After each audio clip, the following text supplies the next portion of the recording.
who may declare that his name is followed by the state of allegiance. Father, thank you for this day and for your blessings. Thank you for your mercy. Lord, we just come to watch over us as we make decisions, the citizens of this town. Pray that you give us wisdom to make the right decision and the courage.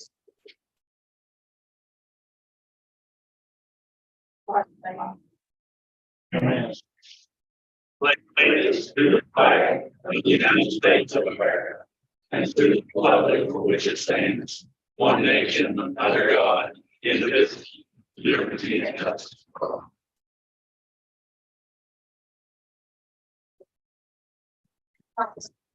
Here.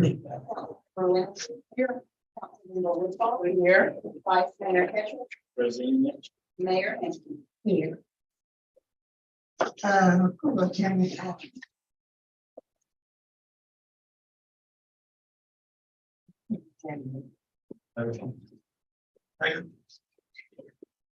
Roll call. Councilmember Ryan. Yes. Councilmember Wilson. Yes. Councilmember Woodfall. Yes. Vice Mayor Ketchum. Yes. Mayor Anthony. Yes. At this time, we'll be receiving requests from the general public. Any person wishing to address the council regarding non-agenda items will be given 5 minutes, whereas groups or delegations will be given 10 minutes. Anyone from the public? Seeing none? Yes, come up. Yes, please. I can't hear back down there. Yes, you all hear me? Coming along this 501 Puckett Road, Perry, Florida, 32348. I remember that. I come before y'all once before a couple weeks ago. I spoke to a lot of people out there, blue collar workers. I'd like y'all to act on that and get that meeting set back to 5:30 again, instead of this 4 o'clock. Let the working class, the blue collar workers come here if they can. They don't get off work at 3:30 and 4 o'clock like most people. And another thing, like y'all consider also, is code enforcement we need here in Perry, Florida. That's all I got to say. Just asking y'all to act on it. Thank you. Thank you. Anyone else? Moving forward to, Mayor, we need to add an item to the agenda. okay, what's that? It's going to be K5K, and it's, we just need to get it on the agenda so it falls into the minutes. And it's, city council to approve proposal for professional services with Mott McDonald in connection with the new well site selection, not to exceed 100,000. We'll pick it up at the end when we get to it. Is that one more time, please? Right.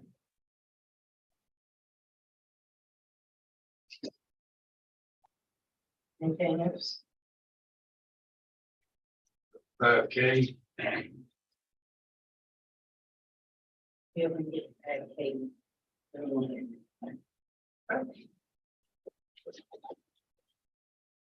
Okay, moving on to general business. Agenda item 5A. Mr. Richard Powell of Powell and Jones City Hall. Good.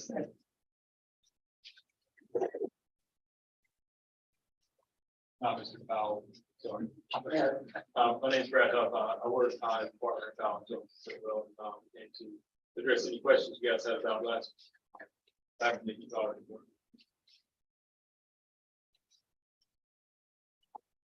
Mr. Burnett. Yes.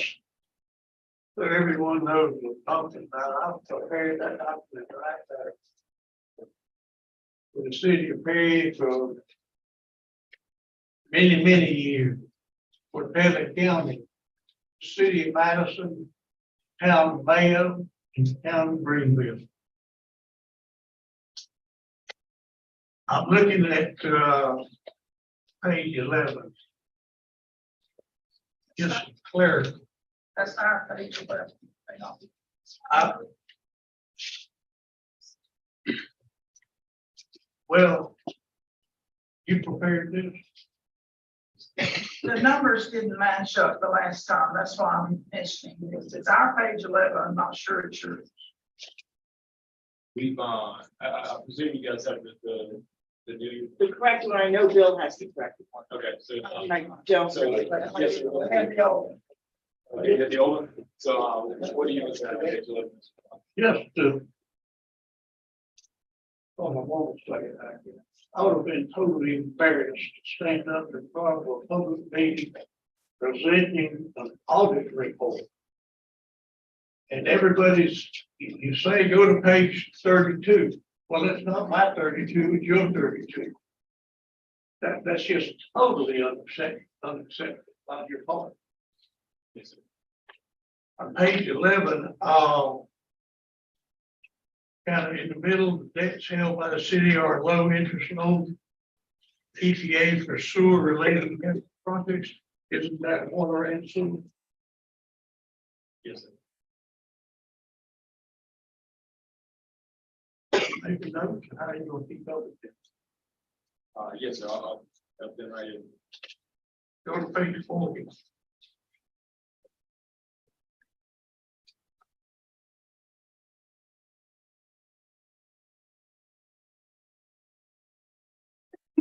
Second paragraph, 1, 2, 3, 4, from the bottom.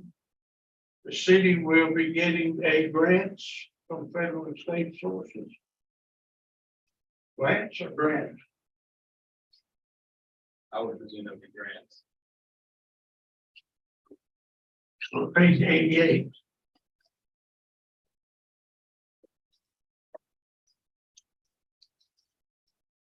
They're on track.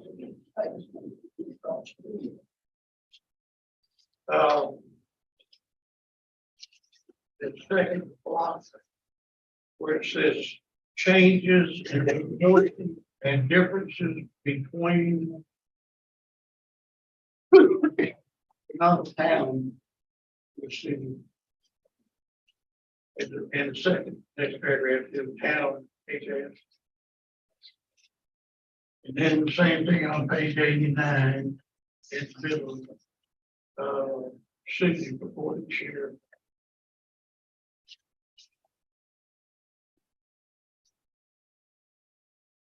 Look at page 31. 31. 31. Talking about required supplementary information, we're talking about the add of general fund and special revenue funds. Is there any reason not to include enterprise funds in that?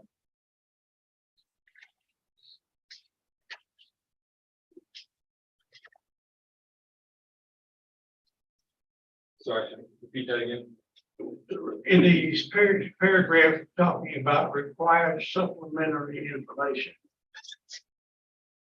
Talking about, the city adopts an annual appropriated budget for its general fund and special revenue funds. Is there any reason not to include the enterprise funds in there? And generally requires some information is only for, governmental type funds. And so the budget, that we would include in the report, would only be those governmental. Can you raise your mic up? Yes, ma'am, are you hearing, is this? It ain't on. I don't think that matters working. Yes, Yes, I can speak up. You can hear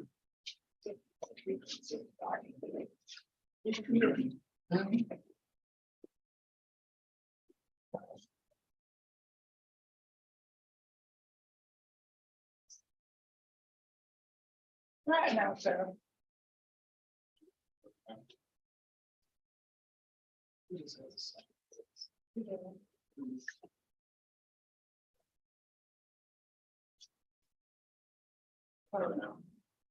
I mean, I don't.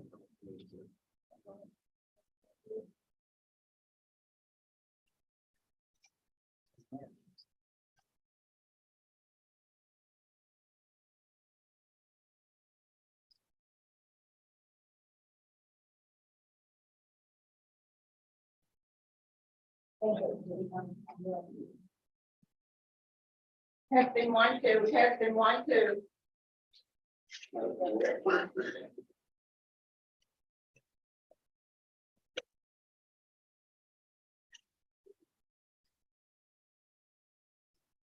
The, error on that super club, how was that, what was that transaction? Actually, Sorry, be more specific. What was the nature of it? what was the transaction? Adjusting entry or what, however you did it. We did not put an adjusting entry in this particular. So,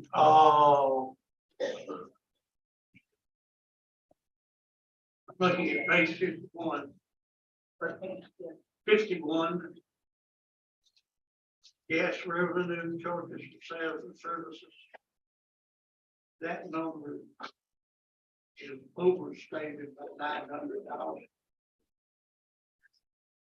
Where'd you put the 900,000? 900,000. We didn't believe the 900,000. Where did it go? It will go on the next year. See, with the rule of conservatism, we wanted to make sure that, that you guys were gonna collect on it before we recognize the revenue. You can't, that's ridiculous. You can't do what? It's ridiculous. Why would that be ridiculous? To put it all, go ahead and face the fact that it's screwed up. If you can't look at this, the financial statements for last year and see, just pick it up in 2 minutes, look it up and say there's something wrong in this gas line. When you got a net loss in the gas fund, always a moneymaker. If you can't see that,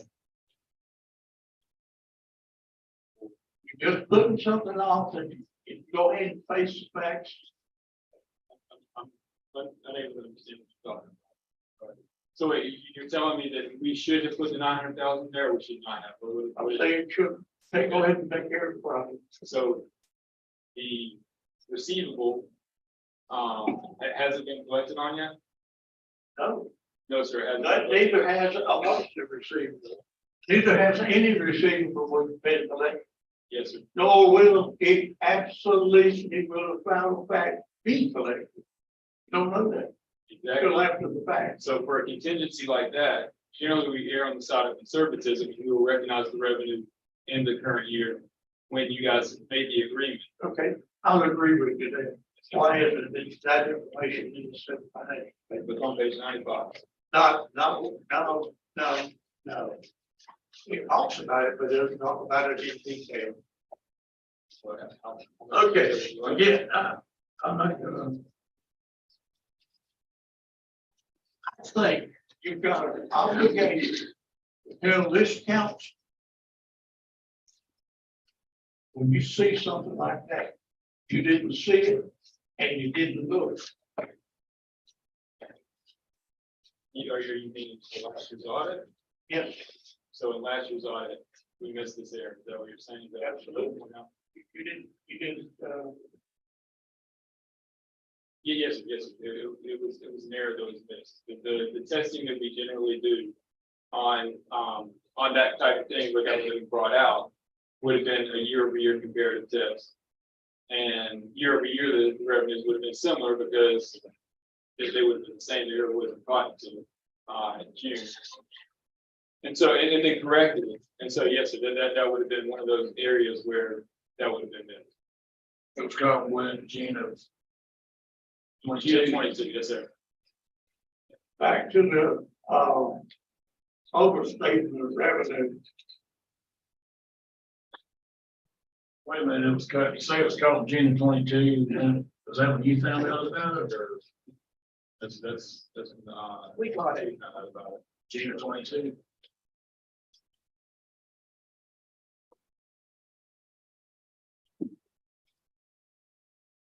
each month, we're collecting. The 900,000 is just floating around in there. It's not recorded on it. No, so it's not recorded. So each time we collect some amount, whatever that amount is, it overstates the revenue for that month, if you find it to the year. Yes, it does.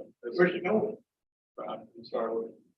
We got 900,000 of unrecorded, whatever. Correct. We collect so much of it. Yes.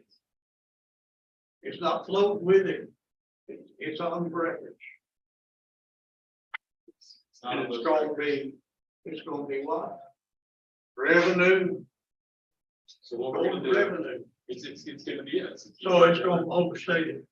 But let me give you another example of what I'm talking about. Who's that question? Well, I mean, it will, make it look larger than what you guys are receiving for the year, but in governmental funds. Well, I guess it's. But yes, you will recognize it when you get it because of the nature of what happened. Can't count revenue for something that you guys, didn't collect on. If we don't know if you're gonna collect on it. Then whatever you go back and say you didn't collect on it and just make it big. Well, wouldn't it be bad debt collection rather than going to revenue for gas?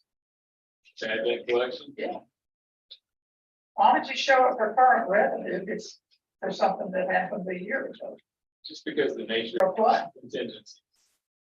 So it's contingent, you guys, you don't know if you're gonna receive. We wanted to be conservative about this. We didn't want to count your spoiled chickens before they hatched. I understand that. So this right here will be, and it can be put in there as a, extraordinary item. At the bottom, it doesn't have to go into gas revenue, it could be an extraordinary item at the bottom, and you can put it in there. As a, contingency revenue or whatever, it doesn't have to be gas revenue. It shouldn't be gas revenue, What it, not for this year. yeah, then it won't be gas revenue for this year, but what I'm saying is like, I don't think that it should have gone on the financial statements prior to this year. Because you didn't know if you're gonna collect it. But we knew it was a loss. What do you mean you knew it was wrong? They discovered that it had not been billed correctly. To me, that's a loss. Correct, and because of that error, it could have been a loss. But it was never reported in the first place. So now at this point in time, we can only go forward with what we have. So we know that you guys have an agreement that you signed it in March. We feel like you guys receiving the funds will be contingent on that agreement. Upon them paying off that agreement. And so, so we feel like put it down there as an extraordinary item on this. It won't have to be gas revenue. But it will say, you guys will be sure that you are going to collect the funds. At this, once you start collecting on, which to my knowledge, has not been happening. This is 60 days. We have to collect the first one by middle of this month.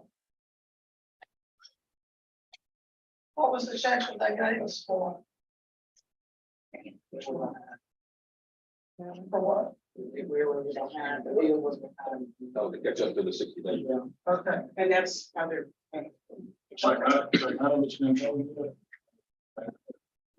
It's been, she's put 2 installments on their bill, but neither one were 60 days yet, but by next council meeting, and I did have time today to look at my little spreadsheet with the date on it, showing it's 61 days late, then it's, But now the gas has been paid. Now it's been paid. on the repayments, Yeah. because they're waiting for them to become 60 days. Well, I think late as well. It's not to that 60 days, there's always gonna be that 60-day point. Every month we're gonna have to be doing that. Payment on bad debt shouldn't get 60 days. Goes on the normal. That's on current. Well, talk to our lawyer. Goes on the normal utility. What? We're on the normal utility bill. In March 1st, they had a bill on there for payment 1. And when it gets to 60 days, they'll make a payment on it. Right. Along with everything else that's due at that time. stand on what I said, they shouldn't get 60 days on something that was due a year ago. Uh, Just curiosity, what's this real estate? The pension plan? You know? The real estate leases. That's new. Yeah, it's police and fire. Okay. Okay. I like to see the sales. Is that a category of the investments possibly? What real estate have they got? I have no idea. I don't serve the board. I'm not on that board either. It would be, we have an office chairman of that, he would be the one to ask that question. Or the administrator for that, the retirement plan. Yeah, because I don't think the individual members have any idea. This council is,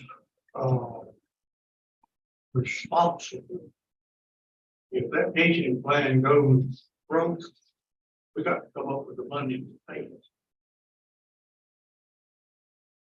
And that's why I think, in my opinion,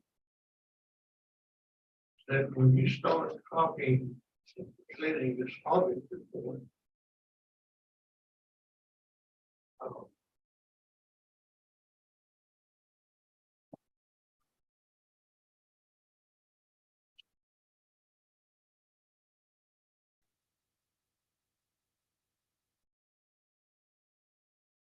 Just out of curiosity, aren't those, pension funds several $1 billion each, Yes, like double digit $1 billion each? no, not double digit. Together, are they? What? I don't know. I don't Yeah, know. about 11, 12 million total. So we can't cover if they go under. Everything's based on the stock market anyway.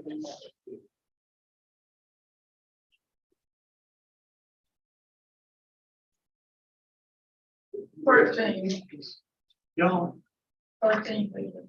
Geez, again, the discussion of this next meeting. We've got in here. We've got, looking at the general fund, we've got the budget.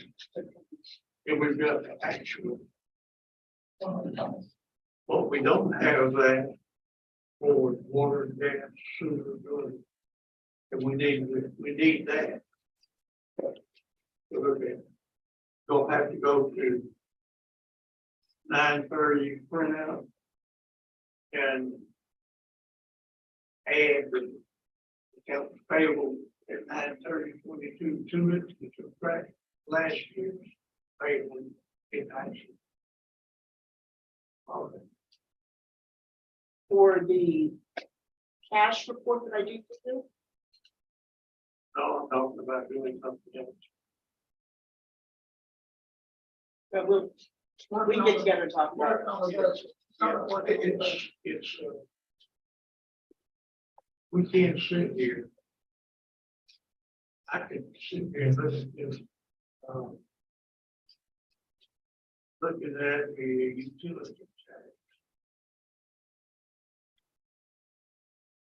I can go to the general fund and look at what the budget was, what the actual was, and say that the police department was $500,000 over budget. But you can't do it with the enterprise in here. Right, And that's what I'm saying, we need to make that document. At 9:30, and you gotta take the printout. You gotta add 9:30 tables. This year, and subtract last year. To get back. I'm looking one more page here.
police and fire.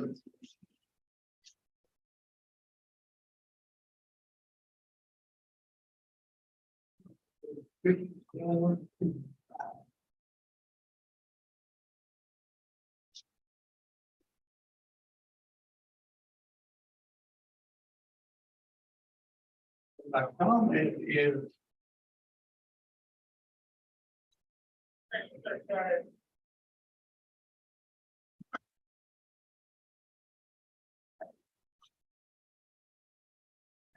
As being a responsible person in all of this city and being responsible to this council.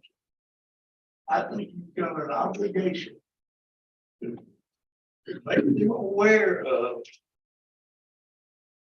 what the investment income for this pension plan was at 9/30/22.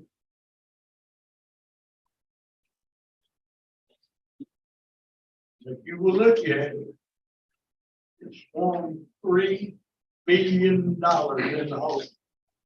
One down. If you will look at last year, it was a $2 million swing up. So we got a $5 million swing down that nobody has said a blessing word about. It's just here it is, look at it. Bill, for the GFOA, we could add a column in here, because it has to fit their specs. Sorry, what's the? You mean for the pension? Yeah, No, I'm just saying that they should feel an obligation to tell this council that it swung $5 billion in a negative direction. Because they are responsible, whatever happens in there. I'm not familiar with GS, maybe. Human finance. it's where we get the little plaques from. I just think you've got an obligation. Why are you put in there? 14. And you do. Especially on 5 million. That's all I got. Any questions? Can you, Just don't have to. 21, 22. can you all look at that and give us some detail or information or explanation or whatever is needed? For the 5 million and. Yes, yes. That would be, You probably take it some of that board. well, Not more. I mean, Foster and Foster is one of your projects, their reports, really, they keep up with the fiduciary fund, the pension fund. And so, so they would probably know, I mean, now, if you know the economy, and then that year after year, and that has swung that way, I would expect there to be an investment income like that. But Foster and Foster. There may be a report. Well, they do have reports, and we could probably get someone here to address that if Yeah. you like. Okay. Quarter I think- report in June quarter report may be where that would be. I think somebody needs to report on it. We need it, yeah. Okay, thank you. Care that thing.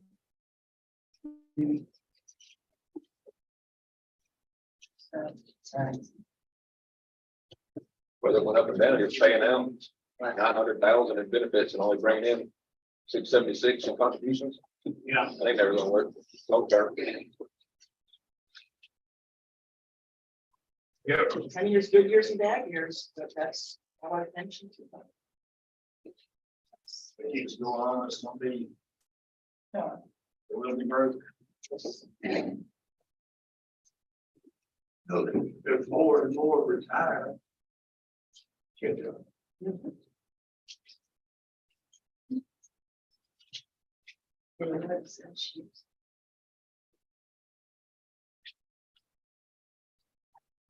Anyway. Agenda item 5D. Council to conduct interview with Mr.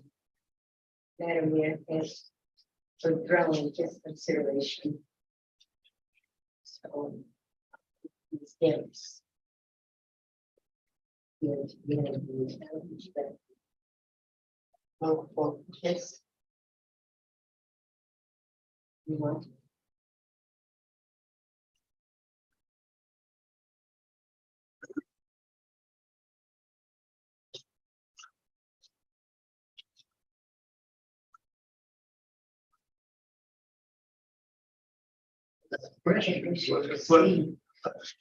They prepare answer. And, oh. Oh.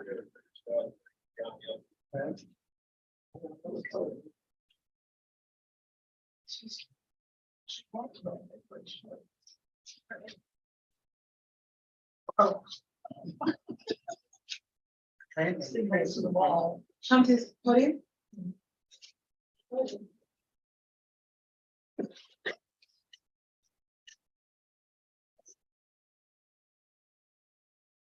Good afternoon. When, on this second, I need to dispose. I want to actually dispose this or not, but this being an attorney, he thought I might need to about the arranging the Boys and Girls Clubhouse with the parents, church and area. Yes, well, Just my wife works at the Boys and Girls Club and they're leasing their church off. it's the Community Development Center. I think sure belongs. No problem. It's the Community Development Center of Arms of Bethel that is directed through a number of churches, but the Boys and Girls Club of Mayo, Florida is now housed in that Community Development Center and pays monthly rent. You know, I just want to dispose of that. I don't know if it'd be a financial. Has nothing to do I don't with their. think.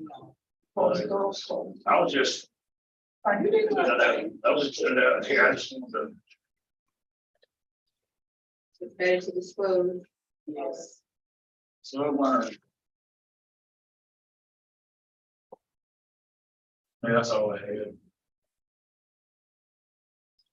I don't care what the attorney you select. Was attorney selected, engineer, whatever.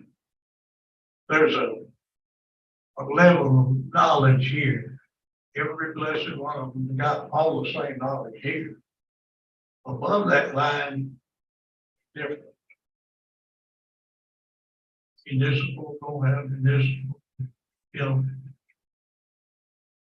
And it's gonna be a learning process for someone that doesn't have experience.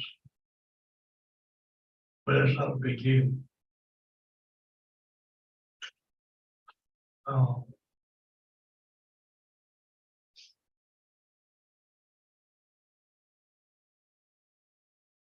don't personally, and that's just based on experience. I don't need an attorney in our meeting.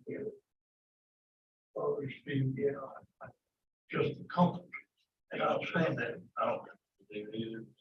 Like I said, council as a whole wants. You know. But there are some things, some documents that have got to have approval. And you're willing to jump in and have at it. Have you I'm done ready any, to get at it. have you done any governmental stuff before? I don't really know much about your background. No problem. No. And I can speak loud. I don't think the microphone's working.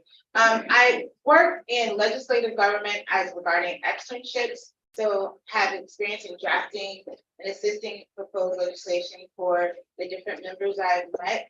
I would say the closest I have Or I think besides the fact that I am invested in the people and the city of Cary, I think secondarily in this type of position, given the collaborative nature of city council work, is the fact that I've worked as in-house counsel for a number of boards or governing bodies that are nonprofit, or the idea that you're not solely representing one person.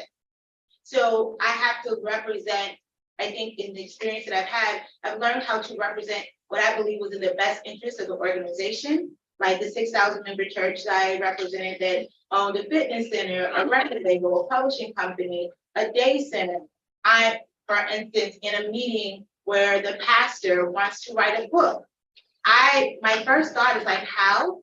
And if this is against the interest of the church. And if a book is written, does it belong to the church since he's a full-time pastor? And if it doesn't belong to, if the board desires for him to receive any profit from it, it needs to be written and needs to be a part of its benefits. So you can imagine it's not the same, but in due course, he was thinking, you're representing me. I'm like, no, I don't represent you. I represent Destiny World Ministry. And it's not that I'm in any way trying to push back, but I'm trying to protect the integrity of this ministry. So whether it's working at a mega church or representing an independent film company or being on an executive board and using my prowess regarding just group collaborative work, then I'm often thinking about what's the best interest of the group and how can I best assist them. Because let me tell you, and if I could address Councilman Burns' point, no one ever needs a lawyer until they need one. Absolutely. No one ever wants a lawyer around. I mean, except for my parents. They don't want it around, but if I could, just note a number of things. I feel besides the overarching desire to make sure that we always follow sunshine law and, using the regional council for land use regulations and a lot of things that, I know is passed on because of insurance and liability. Like, okay, this department, the police department may be being sued. It's going to go to, I think, the council we often get in Tallahassee, Florida. But here's where I think I have experienced it. Even if I don't know every tit and tittle, I think everybody in any profession, your time and your experience helps you recognize if something's wrong. Sure. You may not know what statute is being violated, or is it an ethical question, but you know enough to tag it, potentially advise those you're providing counsel with. Can we suspend that? Let me do some research, get a memo on it, just because my experience in working in nonprofit, state legislature, entertainment, bankruptcy, credit lien, I'm like, that sounds like we should consider it. And so the reason why I was noting that no one ever thinks they need a lawyer until they need one, you all are in the business of advising regarding applicants for different positions like city attorney and city manager. And I know that, at least from the newspaper, there was at one time, I don't know if it's settled yet, a lawsuit regarding an applicant for city manager some years ago. And I understand the protocol in which the board used regarding reviewing the RFQ and like holding solid to that, is probably going to help avoid some liability because there was a decision not to choose this person, but people were interviewed. That would seem like a very, common course practice of a council, but there are plenty of city council who've gotten in trouble because they have required college education and then chose someone without college education and didn't interview someone with a master's because there was no one sort of looking at the fine lines of that particular council or board's governing policies. So, and I always say when people call me like, do I need a lawyer? I'm like, yes, if you're asking that question, you need one. But I do understand that so much of what is done is basically at the pleasure of the council. And I've sat in some meetings and seen requests for information for different things. So I believe that I will be capable of following through and doing a great job of making sure that you're protected, because that's what I see as a central need for me. If I'm not protecting the council from a potential lawsuit in the future, and there's other things, I'm sure, but I think I would have failed the council. So I'm pretty big and protective when it comes to a board or a group of people who are serving the public interest versus individual personal benefit. So last summer, I believe Ray went to a Board Association of Cities attorney training Municipal attorney. type thing. I mean, would that be something you'd be interested in doing? It's going to. Definitely. Wire it. I mean, they board as well. I'm actually a member of the local city and state bar section for the purpose, I mean, I became a part of it last year when I became interested in potentially representing a municipality or a school board or just something associated with governing of a local body. In fact, we just had a quarterly meeting. I couldn't afford to go down there, but I would ask, not knowing what questions you would ask me or what I would need or require, that there be some type of allotment going towards continuing legal education, just to get the latest and greatest of all things, as well as, although I've done some connecting with other city attorneys or people who have been city attorneys in other districts, you know, that many times can get the answers or the questions answered faster than the Florida bar or, you know. We go some numbers and think we can consult about networking. That's valuable. But I look forward to that, actually.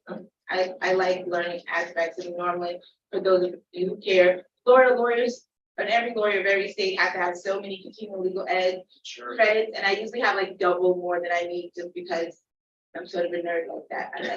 I like having an opportunity to learn something. And have you read the city charter? Yes, I do. And I saw that you all have now it on Unicode versus just a PDF form.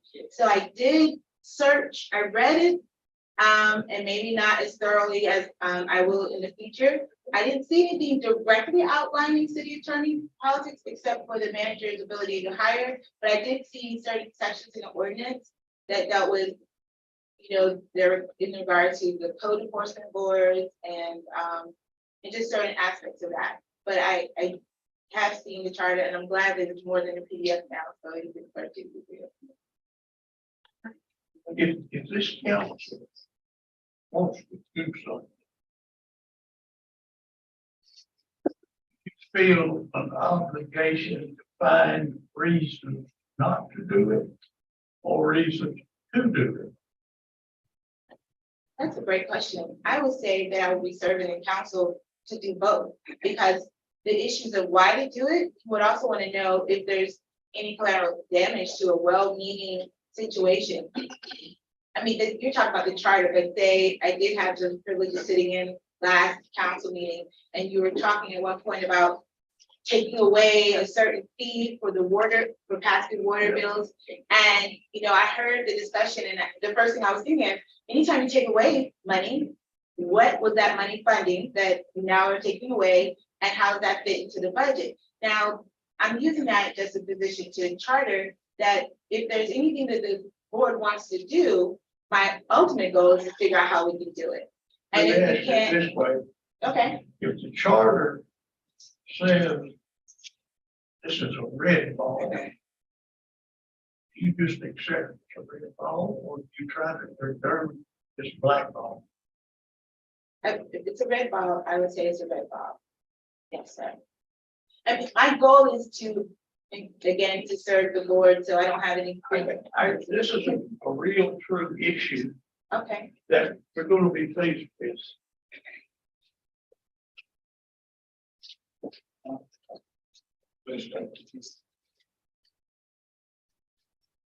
cool.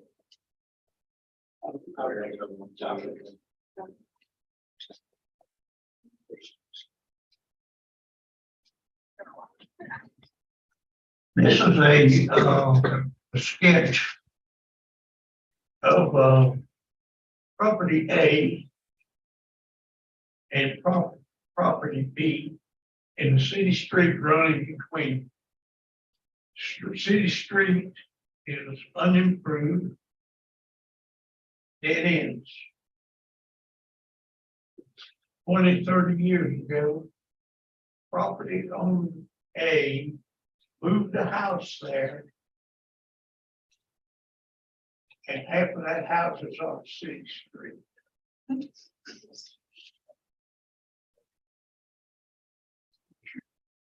Demolish the house now. Let's hire her. I like that.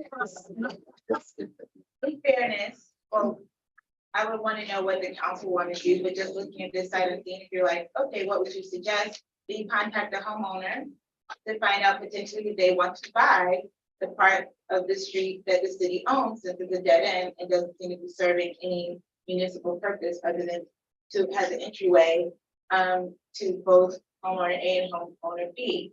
If they're not able to pay, then I would probably suggest that you determine the value of that particular property. Is there any other good use that we can have out of that? And it really just depends. I did say demolish. I wouldn't start there because that I don't think would aid the overall benefit of what the city would want to be left as.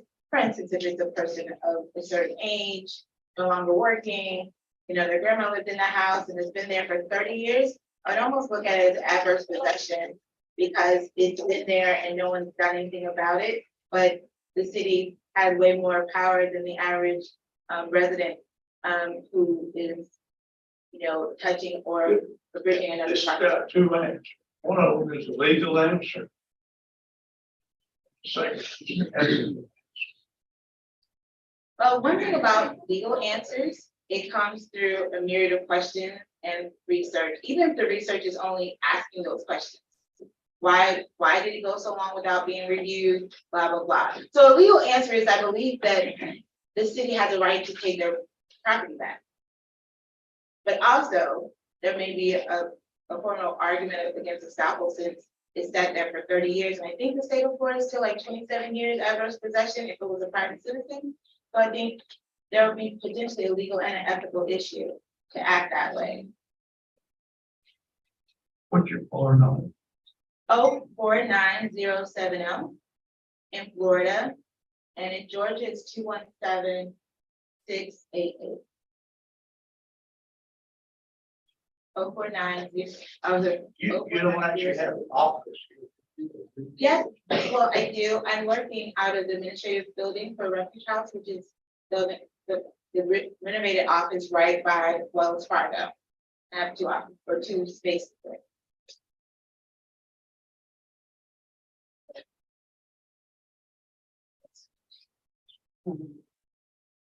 Sort of similar to Neil's question. As a city attorney, you must have a good understanding of the city charter and city ordinances. Do you believe that it is important to enforce the charter and ordinances, even when enforcement may be contrary to an outcome desired by the council? Yes, I would encourage the enforcement. I would think I would be leaving open to acting in contradiction to your own policy. I know, in other words, I have no problem telling someone who has the power to fire or to hire, like, you're wrong. We're gonna get sued, and if we don't get sued, the liability may increase as Perry hopefully will blossom in the future with new businesses. Again, people don't think they need legal covering until they need it. So, but at the end of the day, if you want to go forward with that, a nice memo will be typed up to let, for the record of perpetuity, that I did advise that this was not in line with statutes or the ordinance or the charter. The city attorney is hired by and report to the city council, but is expected to work successfully with the city administration, his directors, and department heads. How will you best serve these relationships? Well, I look forward to meeting and getting to know the city manager, because I understand from the charter, outside of what the council does, the city manager really guides how most of these departments work on a day-to-day basis. And with that city manager's assistance and introduction, meet the other heads of the departments. And just as I hope to meet with all of you, individually. Not, but to ask if there are any legal concerns or considerations that you want me to know about, or any questions you may have. It may not be that I know exactly what the answer may be, but it gives me a sense of what the needs are for the city, because I know so much more happens than the hours you spend on I guess a quicker way of knowing what may come down the pipe. And I think when it comes to building any relationships, one of the best ways of getting to know someone is to ask them about their problems or challenges so you can help them, carry it. So I hope that for them to feel like a partner, or that can be a partner in helping them. As well as what things are going well. What are things that you sort of feel our staff is saying, don't touch it, this works well. Every year we get someone coming in trying to change it. For instance, this may not be an example for all department heads, but one of the questions I did have in looking at your charter was, what are the formal procedures you all use? And so I was like, okay, they probably use, Robert's Rules of Order. And I saw specifically that was not noted. And I've attended, and sometimes just when I'm observing, I'm like, okay, are we doing Robert rules? Well, that may not work for this council. So similarly stated, if I was talking to a department head or getting to know them, I think that telling me what the challenges are, as well as the things that work well, like don't touch it, also will help me understand like how I could be best used. What are the most important legal challenges facing our community? I brought this nice binder. Oh. But I won't bore you with it because a lot of it's just over the last COVID.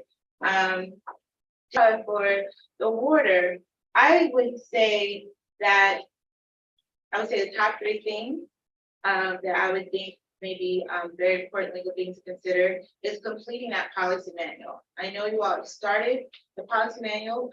I was really surprised to hear that there is no policy manual that's not solidified and codified, so people know how you make your decision. As the city manager continues to grow, and I know the city manager is new to this position, but not new to the city, that if I can be, I almost feel like I'm in Bridgerton, may I speak plainly?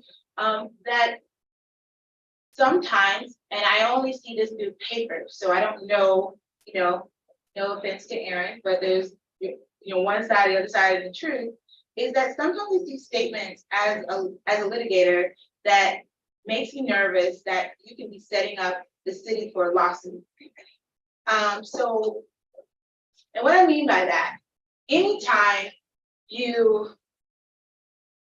it's fine to acknowledge mistakes, but anytime you pretty much, or there's statements that can be taken to say that the city has done something, not just in error or mistake, but wrong or unethical, you now could potentially be a witness in a case.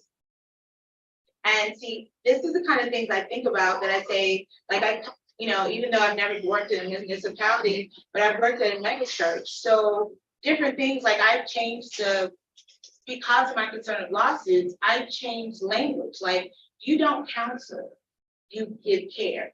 Counselors are typically certified psychologists, psychiatrists, or licensed certified. So you give care, because if you taking someone and share something with them under your ministerial role, and then they potentially go out there and hurt themselves, there's more and more lawsuits towards churches. So why did I say that?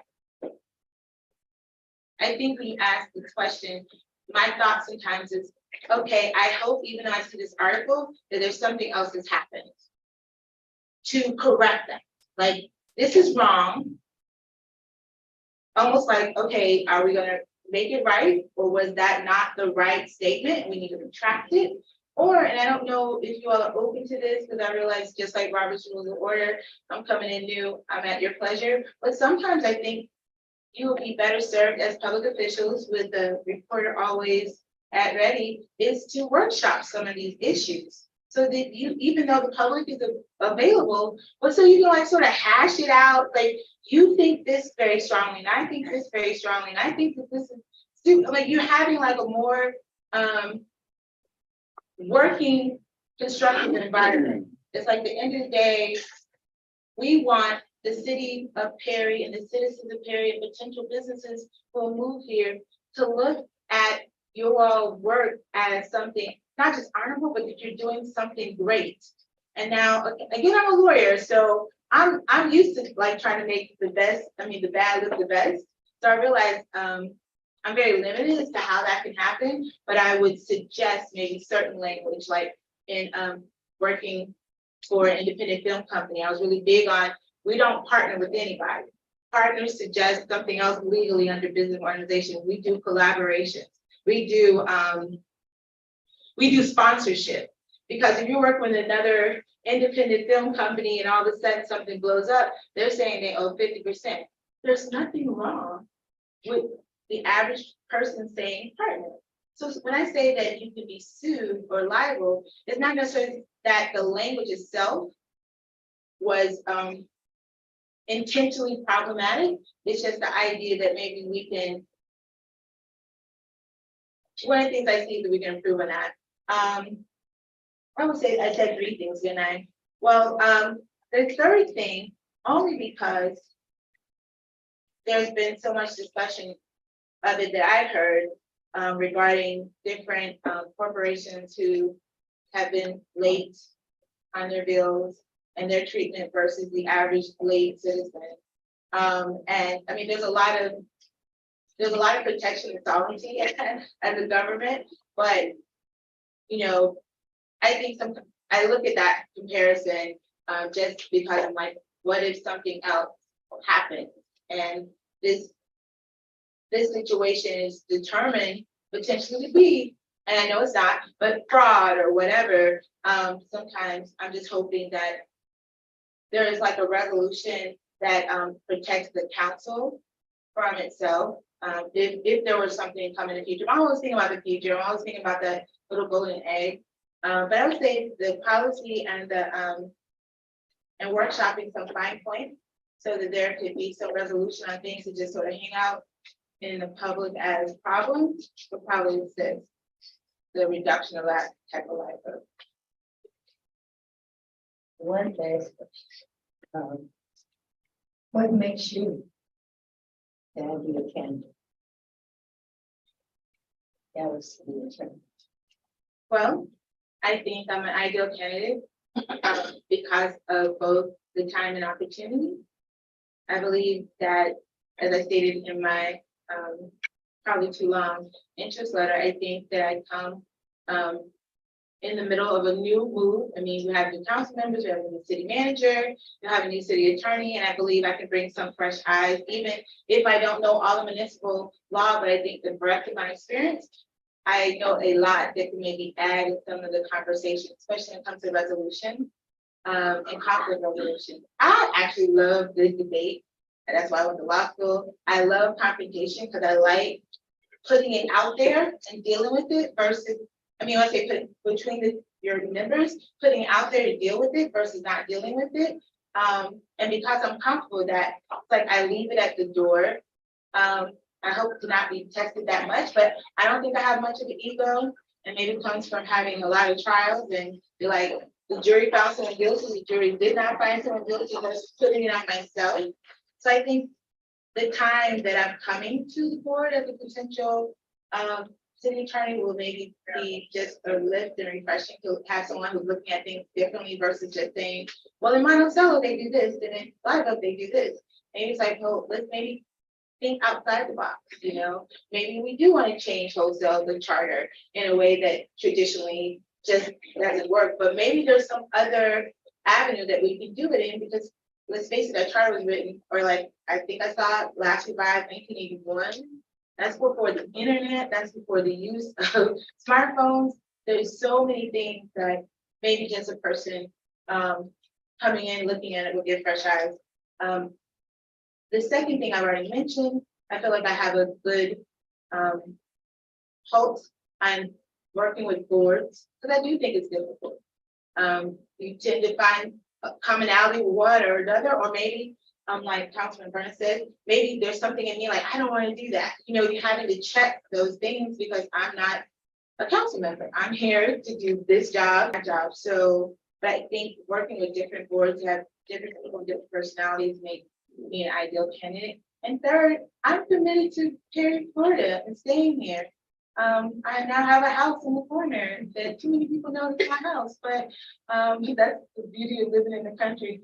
But I lived here, grew up here and left and was in Atlanta for about 26 years. And granted, I did come back to Perry because of emergency needs of my parents, but I now no longer looking for anything else. I want to not just contribute, I want to help invest in what I think is the future of Perry. In fact, when I first started going here, when I first lived here or started living here and going to different meetings, there was a group, I think they were called Taylor Cares or something. There was a number of churches and I got involved, even though it's sort of, well, it's slow to a halt. But one of the things I was attracted to about it was the goal of trying to make Perry like America USA, small town America USA, by using the different churches and nonprofits and even for-profit businesses to just improve the load of the average person who's struggling. So that's just natural. Just like I am the president along the Bethel Community Development Center, I'm okay with mess and I'm okay with hard work, but I love the idea of developing something. You know, so as long as there's like a goal, even if it seems hard to reach, and because of that, I think I'm invested here and I'm okay with developing, which goes to different phases. That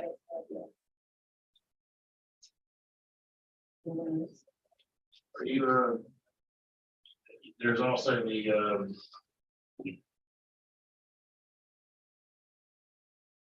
not ordinance issues and zoning, planning and zoning and, code enforcement. I yes. guess I think you have to get involved in some of that. Well, you have the Board of Adjustments, planning and zoning, and code enforcement. Code enforcement, is what you get involved in, and you'll probably, I only been there once, you'll probably magistrate. Like once a month. No, I'm familiar and I've been reviewing that. I'm embarrassed to say one time I got one of those. They said my grass was overgrown and I was just like, everyone's grass is overgrown in the spring in Florida. So I don't know if I should have admitted that or not, but I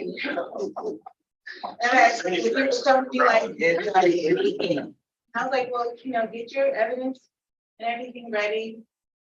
See if you can get a resolution before going, but I am aware of that and I look forward to participating.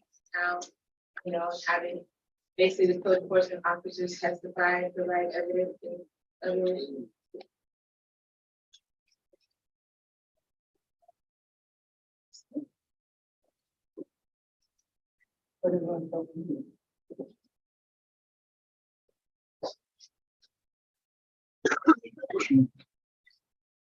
Yes. Make a motion to hire President City Attorney, City of Berry. Second. Councilmember Bryan, Yes. Councilmember Landry, Yes. Councilmember Woodhull, Yes. Vice Mayor Becker, Yes. Mayor Henry. Yes. Now, we'll be using the same. Same thing that you should really have. I think y'all can negotiate, right? Yeah. Yeah. Don there, but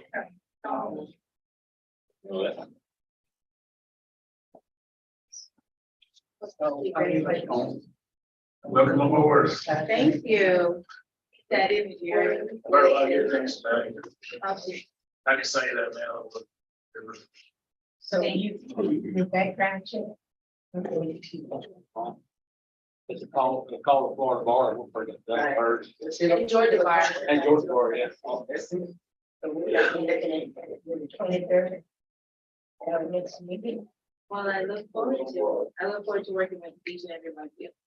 And we're welcome. Thank you. I feel like I got the golden buzzer on American Idol.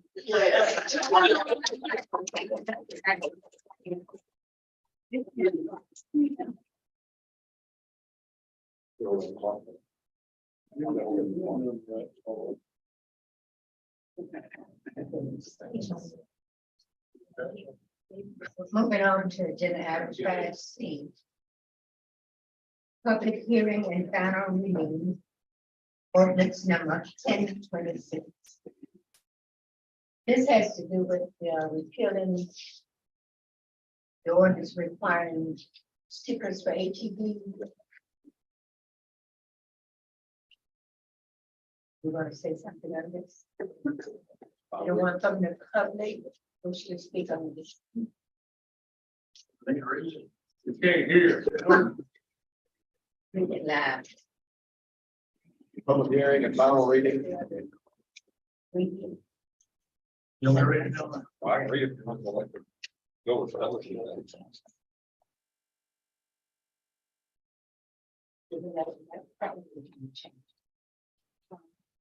Public hearing and final reading, ordinance number 1026, repealing ordinance 935 regarding regulations of ATVs. An ordinance of the city council. John, can you hear, sir? Mr. Lewis? Can you hear? Sonny can't hear it, thunders, don't worry about it. He said you're gonna do It's it. hard to hear anything when it's in the back regardless. That's true. That road noise, terrible.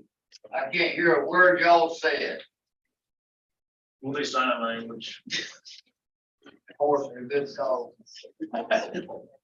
Well, you can read it. It's got my phone. Okay. Public hearing and final reading ordinance number 1026, repealing ordinance 935 regarding regulation of ATVs. An ordinance of the city council of the city of Perry, Florida, repealing ordinance number 935, providing for severability, providing an equity. This is basically just repealing the ATV registration ordinance. Anybody, I'm sorry. Yes.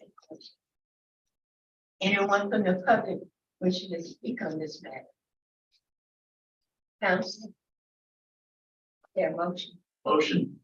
Second. Third. Councilmember Bryant? Yes. Councilmember Landry? Yes. Councilmember Woodall? Yes. Vice Mayor Fisher? Yes. Mayor Hill? Yes. Just for the record, it's now in effect upon passage and so for future dates. So it's in effect. It's Chris. From Dr. Memorial Hospital. Kind of state of hospital. And actually, when we finish this, we go on. For the things. That's not right. I'll do my very best to speak it up. But thank you, City Council, for giving me the opportunity to speak on behalf of the hospital. 2 years ago, I stood here and kind of gave you a few of the initiatives that we were looking at putting in place. And 2 years later, I want to share some of the updates with those. But as I talk about the state of the hospital, and I gave the same presentation several weeks ago to the city, to the county, I want to share a few things of where we're going as an organization so that the entire community has full knowledge of exactly what we're doing at TMH. You can advance this slide, John. So our agenda today, what I want you to understand is we are working under a strategic plan. So we have some guidance. We have a roadmap that gives us an idea where we're going. Many of y'all know we endured a pandemic that cost the lives of millions of people across the country, even in our community itself. And I want to tell you where hospitals fared coming out of it. Because a lot of people don't know exactly the impact that has occurred to hospitals nationwide. That's very different when we talk about rural health itself. And many of you have heard challenges that rural hospitals experience across the country. I want to share a few facts where we are there. And then talk about our own financial state. Because again, I sit here in full transparency to tell you exactly how our hospital is doing. But I also committed, making moves forward so that we continue financial viability and continue presence here in our community. Lastly, I want to talk about the accomplishments and then lead into a new vision of where we're going so that you understand when I talk about critical access hospital, you know what I'm saying. I'm going to spend a little bit of time. This will probably take about 30 minutes, if you don't mind, and I'll be fast, I promise, because I know a lot of folks, it's getting late in the day. This is our strategic plan, and it's a 4-year plan.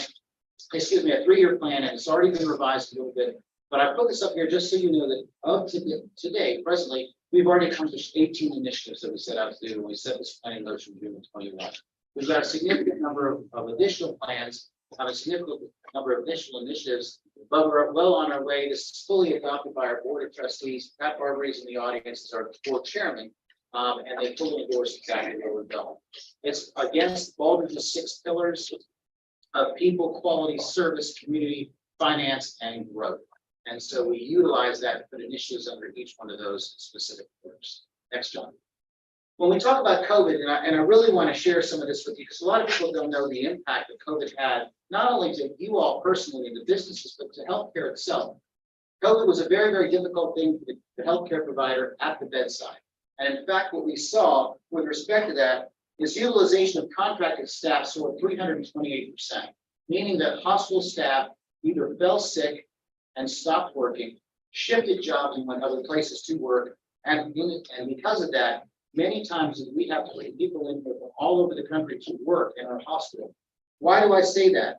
The total dollars spent on contracted labor in the state of Florida escalated by nearly 500%.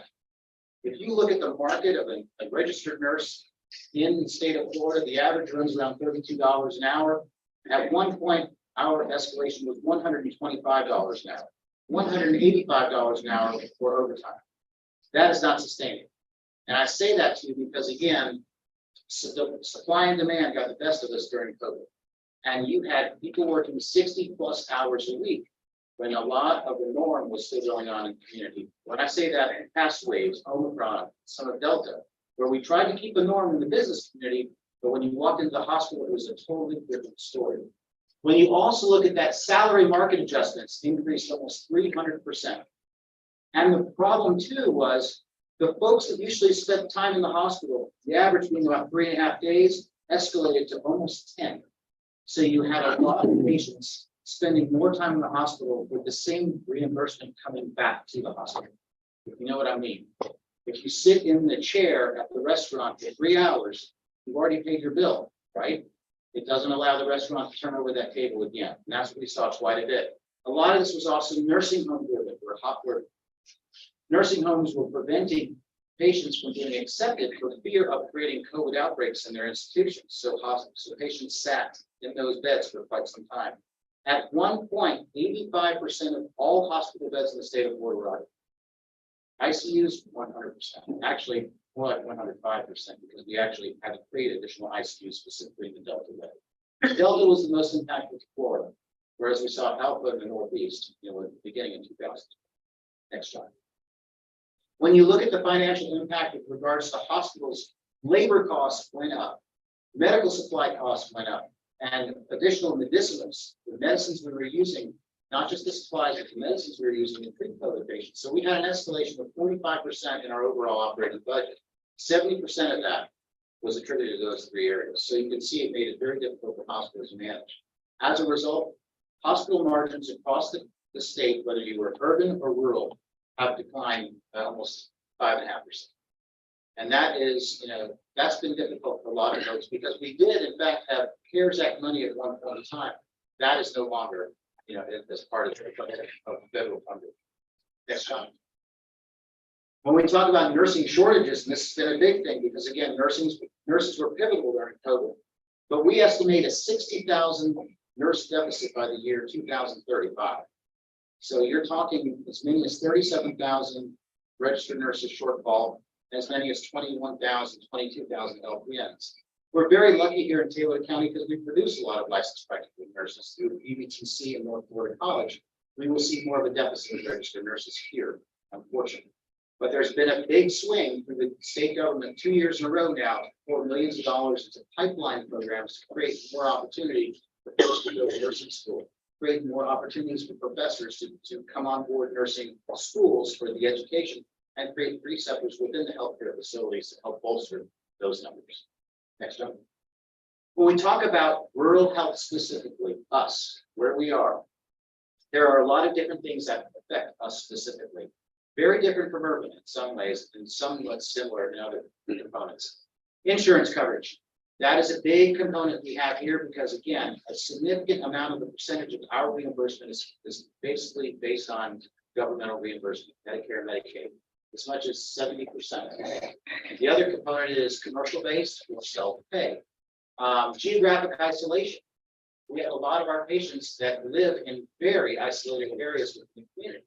And because of that, the ability for EMS to transfer them, sometimes the ambulance will arrive and they won't want any care at all. And because of that, sometimes early health outcomes are not the best in the world. Taylor County ranks 59 of 67 counties in the state of Florida for health outcomes. The number one county is St. Johns County. The worst county is Putnam County. We're 59. So there's a lot of work we need to be doing on some of our own health entities, treating the diabetes, the hypertension, the cardiovascular disease, cancers, they're all there. Prescription costs have escalated. The opioid crisis has hit us very, very hard, specifically methamphetamines. The cyber threats to healthcare now is the second priority in the country because healthcare is very soft targets. And what those cyber criminals are after is the protected health information. And they can lock down hospitals very, very easy. They're electronic health platforms. There's been a lot of interest, but that comes with additional costs that a lot of the facilities struggle with. Mental health care needs. The state of Florida, when you look at that as compared to other states, has significant deficit in the number of providers for behavioral health. This year alone, again, significant amount of money in the millions was pumped into the budget to go after behavioral health issues. Just aging facilities, that's another thing. When we think about rural health, we're very blessed here to have a facility that's only 20 years old. You go to other rural communities or facilities are 50 60 years old, or low burden facilities. It is great to hear that there is legislative action on a rural health capital acquisition plan of $10 million funded law this year that will help provide monies to the 21 rural hospitals across the state, which is great. When we also look at population health disparities between urban and rural markets, I want you to be fully aware there are differences. That's kind of where we sit. Number one, folks that are living over 65 are more located in rural or urban. Rural. A lot of our demographics, the fastest growing population base in Taylor County are the folks 65 and greater. You're not seeing that in the urban markets.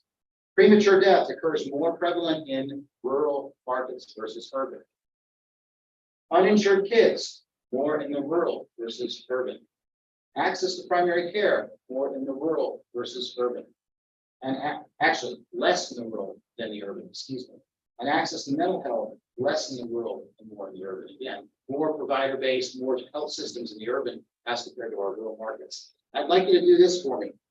Put your finger here is Tallahassee. Put your other finger here is Gainesville. Put your finger right here is Perry. And what's the last hospital going south? If I took Perry out of the mix, Crystal River. So if we left this community, we create a healthcare desert from Tallahassee to Crystal River. That's your distance before you find your next fixed healthcare facility. And that's the reason why we really want to push when we talk about access to primary care. It's imperative that we keep our facility. Next one. I leave that because a number of rural hospitals across the country are closing. Since 2005, we've had 191 facilities closed. Now, unfortunately, since 2010, 150 of them. Last year, 8. Okay, and we've already had a significant number of them closing. The box on your far right are the facilities in and around this area. Most recent, Lilac. So you can see facilities, unfortunately, fall. They succumb to financial detriment, and they cannot, pay their bills, and unfortunately, they close. And this is not due to mismanagement. I will say that again and again. A lot of times, this is just due to expenses over revenue. Not enough volume to produce enough revenue to cover the fixed expenses that are in the facilities. Even in your facility, even in your community hospital, you have people working 2, 3, and 4 roles that you would normally find one person for one role in an urban setting. And they do that because of the loyalty of this organization, the loyalty of this community. But I want to share with you, this is an issue nationwide, and we're doing everything we can at this point to try to fix that. But again, it is a problem. And you see, when rural hospitals close, you create that distance, access to health care. And that's what we want to prevent. John, next one, please. So I'm gonna give you just a little bit of fiscal state. Since last year, March of 21, February 22, we have actually increased a little bit of our operating revenue since last year. And, this isn't a bad thing. But again, unfortunately, we've also, actually, I'm sorry, talk to a different slide. Let me back up. Apologize. When we talk about the adjusted patient days, we have increased the number of patient days from last year to this. And this is also inclusive of some of the time with COVID. We did see an increase in patient volume during COVID. But again, our volume is not 30, 40, 50. It's usually in the lower to mid teens each and every day. During COVID, we had our ICU open for 3 solid months, 6 beds, nearly full every single day. And that generated a lot of patient days. Some people spending as many as 29 days in the facility before either being transferred or discharged home. So we had some adjusted patient day increase. John, next slide, please. And we did, because of that, see also some increase in operating revenue. Not a lot, but a little bit over that period of time. John, next. Unfortunately, the expenses continue to grow, and when we have additional expenses with labor, with supplies, with unanticipated cyber threat that came in, all of these things compound and they go up and up and up. Despite the revenue generated, if it's not going at the same pace because of volume, whether it be the inpatient arena or the outpatient services from the clinics that are utilized, it's very difficult to surpass revenue over expense. I say that because, next slide, then, we are looking across the country of number of hospitals that are in the red. We are in the red. I'll be just totally honest with you. We do have reserves that we work with, and we continuously are looking at different initiatives. And I'm going to share a few of them here with you to generate additional revenue. In the state of Alabama, 50 to 75% of the rural hospitals right now are generating negative margin. In the state of Florida, 25% of the rural hospitals are generating a negative margin. In the states like Kansas, 75% of the rural hospitals are generating a negative margin. So again, this is nationwide where we're having some difficulty. We haven't seen anything like this year post-COVID, where the impact of not having federal support like we did during COVID, coupled with a lot of the unanticipated costs that have driven up to have so much difficulty, coming out of the pandemic. So I say all that to say we are confident, we are moving forward in a good way. We've got a lot of different initiatives to help generate, service, but also instill service reputation, your commitment in us. And we don't want to be seen as a Band-Aid station. We understand there are 2 tertiary medical centers that give us a lot of support in a lot of different ways, Shands and Tallahassee Memorial. But we do look to provide rural community services to the best of our ability, and we're actually growing digitally. So some of the things that have been accomplished in the last year, number one, a real significant look at our emergency department. 95 to 99% of patients that get admitted in our hospital with ED. And your first impression is that emergency. And that is compassion, empathy, speed, competency. Those are things we want you to see in that department. In 2020 and 21, we struggled with a significant number of people that would walk in, look at how busy it is, and say, I'm out of here.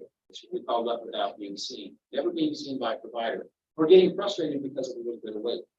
At one point in time, that was 7% of our total population of 1,000 patients being seen each month.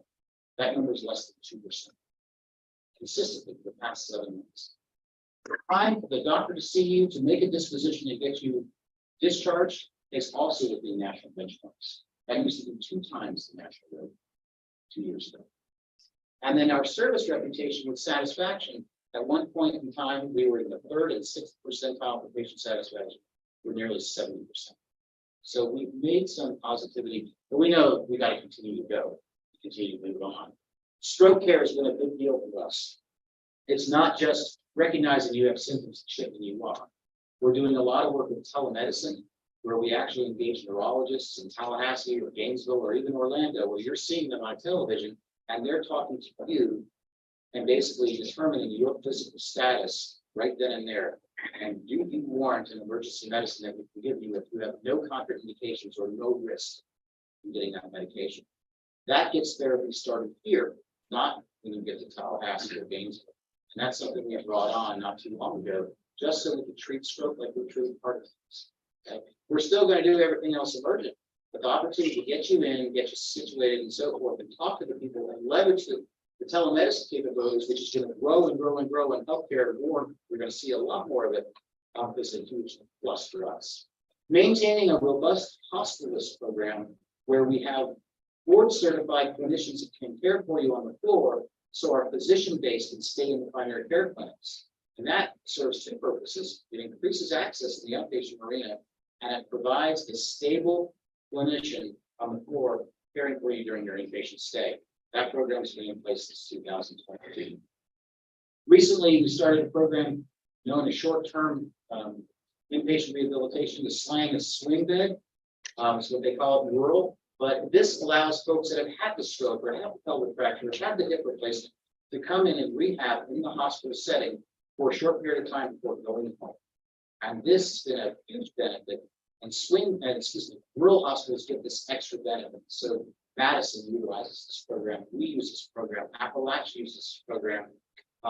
Calhoun, Liberty, and Bluntstown uses this program. So we can actually help decamp Tallahassee Memorial and move folks that live in our community back here so they can be close to family, rehab before going to their residence. And then again, we brought Dr. Nelson into the facility for one main reason, increasing efficiency, putting him closer to his patients, not just the clinic patients, but the surgical patients, the emergency patients, the patients he touches each and every day. And by doing that, it has improved, response time to the ER, response time to the OR, and increased volume. And it's made it a lot easier because we were also able to sell a piece of property, which gave us additional capital, which is really nice. Now, one of the biggest things I've heard and talked to many people is how do we increase the number of providers here? Because every provider, there was a time when we had a lot of physicians in here. Yes, we did an OB/GYN. I can tell you we're not going to do OB, but we have promises on a GYN coming in July. Dr. Amy Haddock from North Florida Women's Center, phenomenal clinician. And I know that's a big plus. We've spoken about adding podiatry services specifically to service our diabetic population. We have a huge piece, and one of the podiatrists that recently had been here and left in the early 2000s is coming back. So those kind of conversations are ongoing. As we continue to recruit additional providers, that just builds and builds and builds our community. We did the same thing with general surgery. We brought down Dr. Wade Douglas, who's a Florida State School of Medicine professor. And one of the reasons we brought him as well is to actually help with the recruiting component. Because Dr. Nelson will retire at some point in time, serve our community 40 years. Okay? And we just can't create him in infinite status. At one point in time, he's going to say, it's time to retire. So how do we create a pipeline? How do we create an opportunity for new surgeons, new physicians to see Perry, Florida and say, this is where I want to drop in. I want to hunt, I want to fish, I want to serve. And that's very difficult to do in small town communities, I'm not gonna lie, because they come in and they look at all the entities. That's what everybody has to understand. When somebody comes in here, this isn't just a healthcare hospital issue, it's a community issue. How do we attract them? It's education. It's healthcare. It's, what type of retail services they want to attract the spouse of the individual. And so that has been a challenge, and it is in small towns, and that's why the majority of our physicians actually travel from Tallahassee, provide their care, and then go back to Tallahassee. So we are working with that to try to get a little bit further placement of some of our providers. Dr. Ryan Romson is our lead manager physician, and he has a practice in Dr. Nelson's old building now, next to the old hospital. So again, another provider in the community. We also have done the community health needs assessment in partnership with the Department of Health. That again shows a lot of statistics, a lot of needs. One of the things I'll pick on Chief Cruz, engaging law enforcement as we work collaboratively about the opioid crisis. How do we identify folks that are having issues? How do we get them treatment? Because there's a lot of stuff that is seen as more of a disease than just, this is a social issue. We're trying to treat the opioid crisis more so in the disease state than that, but we don't have the services that are always here. And because of that, Councilwoman Lukebaugh will tell you, you have issues when you are thinking, I've just picked up this person, what sort of services when I turn them back and discharge can I give them? And so that has been a big stressing concern. Collaboration with nursing colleges and universities, I'll share with you that North Florida College, Big Bend, and Florida State are all on board in clinical preceptorships here in Perry. And we consistently will grow that because as we do, we start to see who can we kind of recruit. Who can we set in the community as a nurse practitioner? Or is the new baccalaureate prepared nurse? Or is the brand new LPN that's working on the floor? So all those things are very, very good. In addition, the CARES Act funding that we got during 2021 did a lot of things for us that we were able to validate and put into motion. You saw 2 new signs go up, in front of the hospital, in front of the DMH Medical Plaza, bought with CARES Act funding, justified as an education piece for the community, specifically with COVID. We have a 128 slice computed tomography scanner known as CT. It's the gold standard for imaging today. It will replace a 20-year-old CT scanner that got its work specifically during COVID. Again, the CARES Act purchase. So there's a lot of things we were able to do. In addition, more laboratory equipment, because again, the age of the facility, the age of the equipment, done secondary to multiple tests that have been run on all of the gear in our laboratory. Next. In addition, not just the things we are doing, but Capital Health Plan, which is a mainstay in Tallahassee, is actually putting down roots now here in Taylor County. Excuse me one second. And so CHP will be working very hard in open enrollment coming up here in just a few to kind of increase their provider base, increase their covered lives base. But at the same point in time, we are looking to help them market CHP by credentialing all of our providers so that you can actually have CHP here instead of traveling to Tallahassee.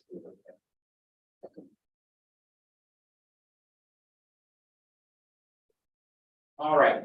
What I want to share with you is a little bit about critical access.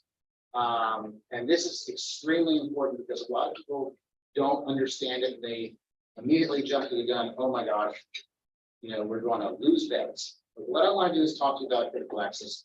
1,350 hospitals in the United States are critical access hospitals. If you don't mind, can I take just a second and pause at a small emergency? So would you mind just a little bit?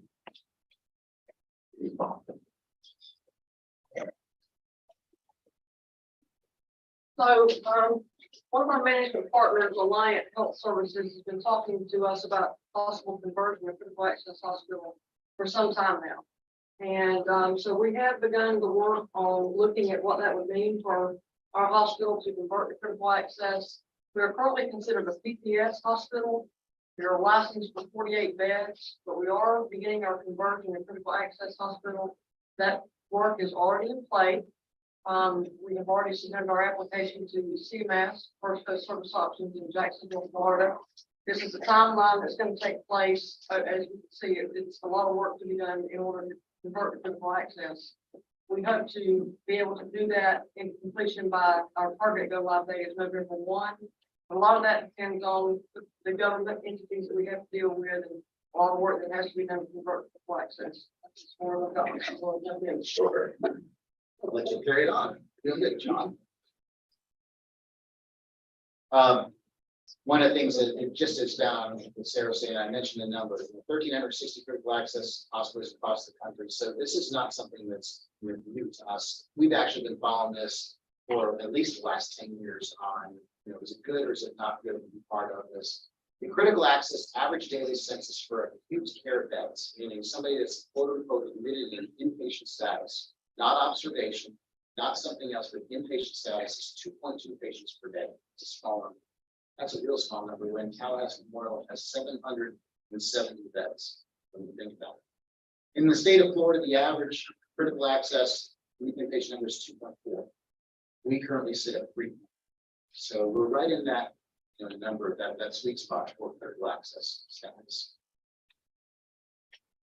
Critical access hospitals are paid for inpatient and outpatient Medicare services at 101% of the allowable cost. Now, why is that important? Let's talk to you about all this increased costs that we've been able to basically take on: medicines, supplies, labor, and so forth. In working with the traditional Medicare patient, we will be able to do a lot more than we would status perspective in the system. Capital improvement costs are also included in allowable costs for return to Medicare reimbursement. And again, these facilities require a lot of capital improvement. Case in point, we will be needing to replace a roof of the building, 20 years old. The estimation is $650,000. So you can see those kind of costs can be rolled in to the cost report that we have to file with Medicaid. The critical access total margin, the United States is about 5.4%, Florida at 7.2%. You can see right now, currently in our current status of this PPS hospital is 16.3%, or 16.1% of the we're off budget significantly. Critical access status does not mean fewer services offered at all. It does not mean that one bit. It's aimed to meet all of the community needs. So when I talk about a swing bed or inpatient rehab program, when I talk about an infusion center, when I talk about a wound care center, those are services that we can provide to the community. Maybe they're not traveling far away distances to have this done. I'm not talking about opening up a cardiac cath lab where we're doing open heart surgery, not the case at all. But what are the services that we can provide for a small community hospital? And the requirements for critical access and general acute care hospitals are very similar. We can have flexible staffing services to the extent permitted under state licensure laws. So there's a lot of things that we can do with this. What do we lose? Right, John? When we talk about growth and we talk about capability right now, we are at 48 beds. That bed number drops to 25. But I want you to understand, please, the last time we put 25 patients in that hospital was probably 25 years ago. I don't think we've had, those numbers significantly above, at 48 patients in a very, very long time. What that does is it allows us to put other services in the facility in lieu of those beds. So when I talk about, the wound care center, when I talk about, some sort of rehabilitative component, infusion center, there's opportunity to utilize a lot of that building capacity for other services. And as you can see, these are the services that you would find in a critical access hospital across the country. So there's a number of different things that we can impact to that would grow services and allow more community to move right. Next. The other things that are very important about critical access that we potentially lose, specifically in the very near future. The first one is called 340B drug pricing. We are allowed, if we meet a certain threshold of the number of Medicaid patients to be cared for, state-funded Medicaid patients, we are allowed to participate in a program called 340B, where we can buy drugs at a much less cost than if we bought them, current retail. And some of those drugs cost thousands of dollars. So if we're able to buy them at a lesser rate, then we're able to provide more services because our reimbursement from the insurance payers. Without that, without critical access, we lose that capability. That has been at one point $1.1 million to the bottom line. Currently, with a lot of the restrictions provided by pharmaceutical companies right now, it's about $600,000. That money goes straight to the bottom line and helps operations in the facility. If we move to critical access, we're able to strengthen our inpatient swing program. The average reimbursement right now is about $550. The swing bed program is $1,500 per day. So you can see there's little benefits from the government in being in a critical access status rather in the PPS system. Cost reporting optimization is one thing I've mentioned, and then enhanced patient care delivery, like the infusion services, and even other programs, critical access programs that are in play. Think about your elderly populace that have issues with behavioral health, hopelessness, depression, being alone. There are programs that are even set up for an intensive outpatient program that specifically service a patient population around there. That's just an example of what we can potentially do in the next space. Now, that's critical access. I'm putting this out there for the council just for your awareness. This is not something that DMH is doing at all. But this is a new program that has come into play in the United States, signed into law in January of 2021. A new designation called Rural Emergency Hospital. As you can see, there are pros and cons to that. One of the pros is higher reimbursement and fixed payments that come in to help pay for the workforce. The ability to create a skilled nursing facility in the hospital itself. But the con is you lose specific programs as well. One of them is your inpatient status. And a lot of hospitals have gone back and forth deliberating, this is something they will do. When you lose inpatient statuses, you can come up with more of like. This is one level. It has a lot of the benefits of an outpatient service offering and freestanding emergency department. But the decision is made that you're being admitted in the hospital, where are you going? Lake City, Lake City. So now you live in Live Oak and you're going to drive to Lake City to see your family members. You can see this is something that has been being put in play by the federal government to sustain healthcare access. But right now it's at the detriment of losing inpatient status. So that is not something we have thought about right now. I put your eyes focused on this. I want to just close with the following. We don't act on an island. We don't act in a silo. We work lockstep with Tallahassee Memorial. We're an affiliate of TMH, and we benefit from about 11 different offerings for management support, board member participation. They share 2 of our board member processes, clinical services, human resources services, legal services, risk management services. I can go on and on. It's been a huge benefit to the leadership team working on these kind of issues going forward. It's been very, very awesome to have that in your back pocket when you have calls and consultation needed. But in addition to that, we also work as a partner with Alliant Management Services. Alliant is out of Louisville, Kentucky, and they actually manage 12 rural hospitals across the Southeast. So majority of them here in Florida. I've mentioned ourselves, Apalachicola, Calvin, Liberty, Bluntstown, Shipley, and Northwest Florida Medical Center. In addition to Lower Alabama, Kentucky, Illinois, and Louisiana. So what's neat about that is if there's something that's worked really well in one rural hospital and it's been beta tested and proven to do very, very well, it gives us opportunity to see what the pros and cons would before we implement in our own program. And also greater economies of scale, we're working on trying to negotiate specific things, whether it be a new piece of equipment or a new service offering. Doing this as a more of a partnership, we're able to actually get much better things. So that has been a true benefit in both fronts. I will close and say thank you very much for allowing me to, at least give you an idea of where we are, where we're going, the headwinds we continue to face, but also the initiatives that we are putting in place as we move forward to critical license. I'll take any questions on that for council. I don't have any questions, but thank you. You're welcome. Thank you. We've been meeting this. Absolutely. You want me to? Yeah, this, turn. Sure. For the next agenda item, Yes. agenda item 5E, council discuss the DMH backflow metering issue and taking actions deemed necessary. So, we as a city met with Chris and several of the hospital representatives for about an hour and a half. I think we determined those could have been handled better on both ends. We just sat down and talked like we should have to start with. So we tentatively agreed to split the cost. That's been presented. What could have been handled better? We'll tie into that line, they could put a meter in on backflow preventer on smaller line. We don't know exactly where all they tied into from fire. The city said we're going to do the hearing. The hospital. And the hospital did nothing wrong. They tied into the fire. No. I think they would get to it. Did you look at plans What, for the building? Did you look at the plans of the building? this happened in 2019, like. I know where it happened.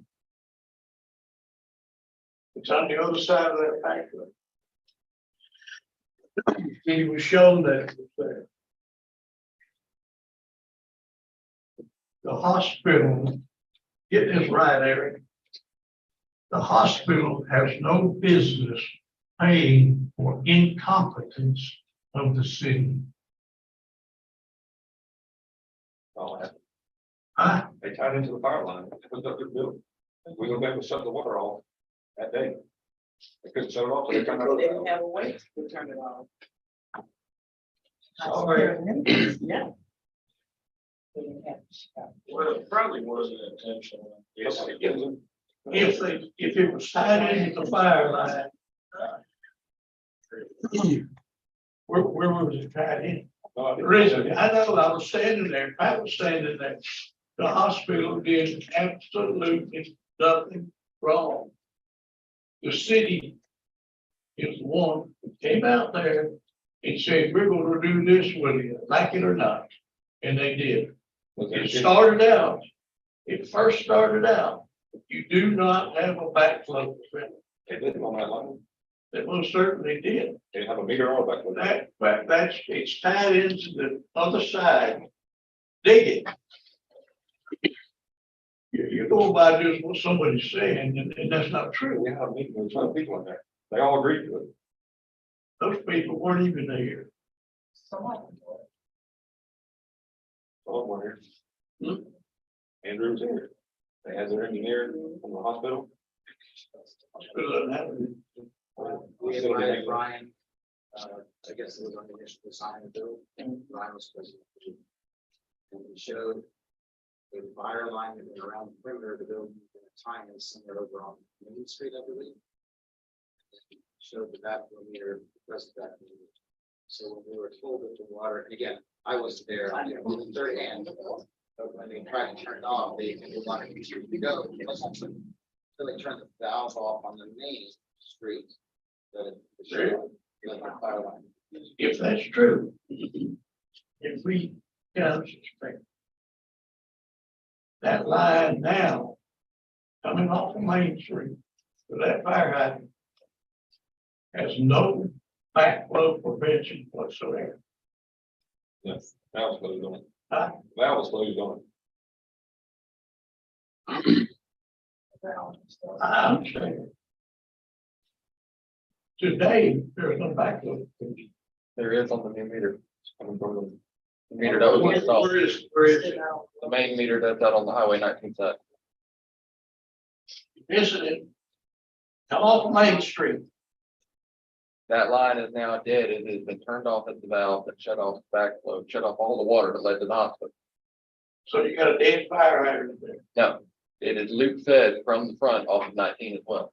That is what is entirely metered now. Entirely from the hospital, all goes through that one meter. It's on the fire line and the bottom water. It doesn't want. 1 meter.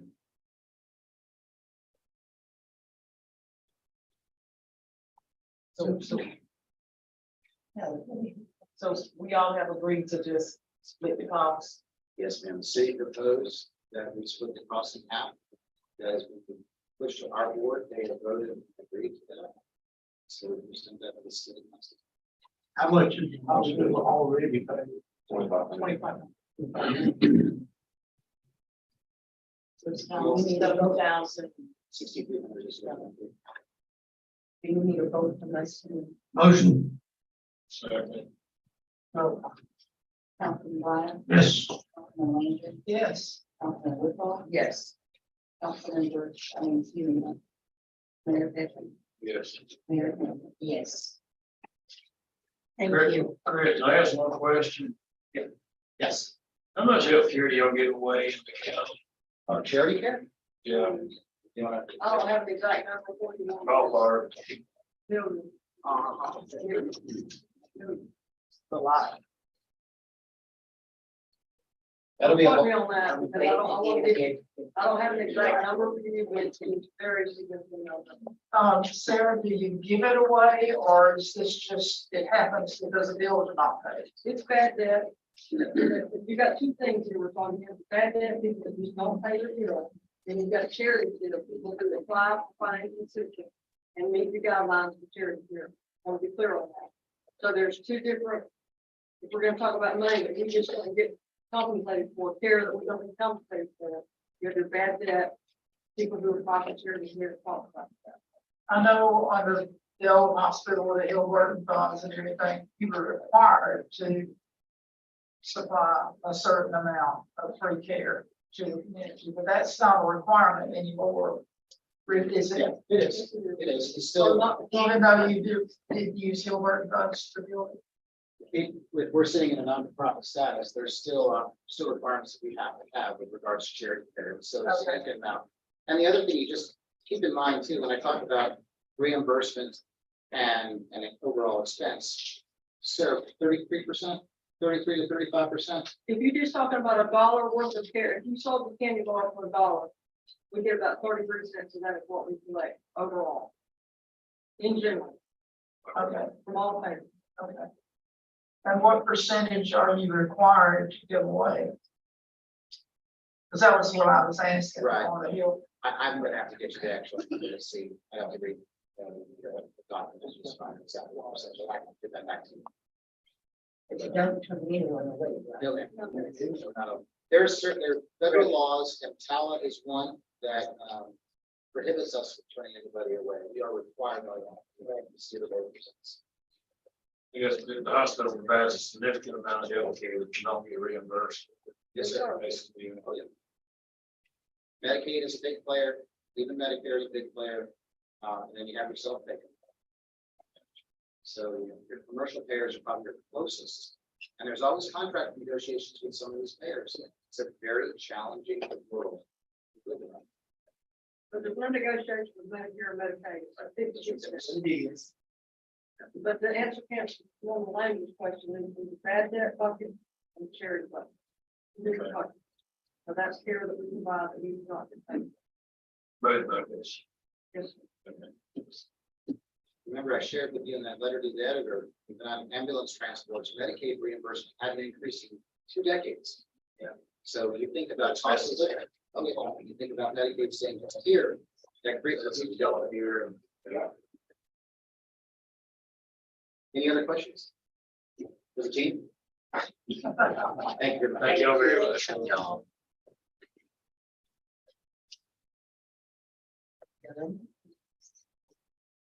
And then, there,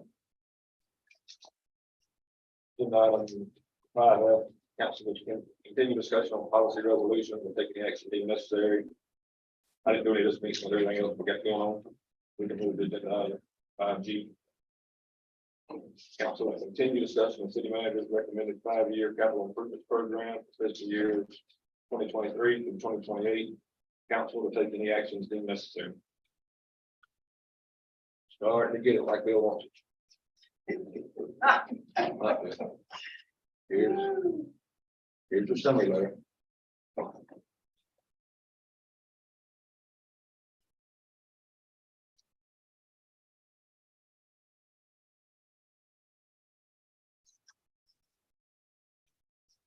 You know, I wrote it, I stole it.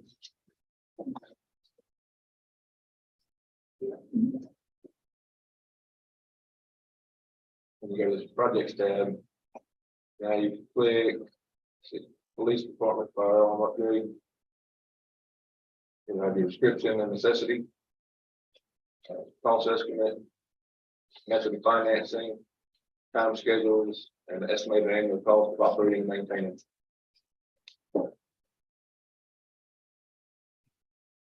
And you haven't done. Right. Put it away that. I think it's gotta be on there all the way to, but you can click this button right back here. And you get right back in the front. So you pick whichever one you want to. Is that better? that you were telling us about. Oh, I just seen y'all last, I think. Your email, do you know who? Not that bad. I'm gonna get one day. This Dropbox, you'll have it on your computer or tablet or whatever, you'll have access to all these files right there in front of you. It'll be updated whenever I update it on the computer. Change that. Oh. Street pay. DOT grant, take that out. With cash reserve. This is my list, by the way. The charter says this is my list. That's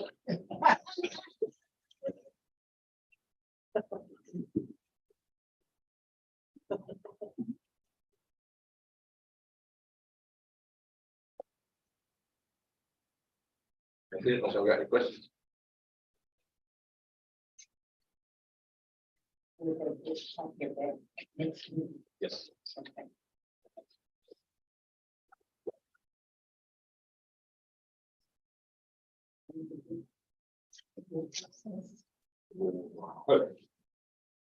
Item 5H, council to discuss bid process and take any action deemed necessary.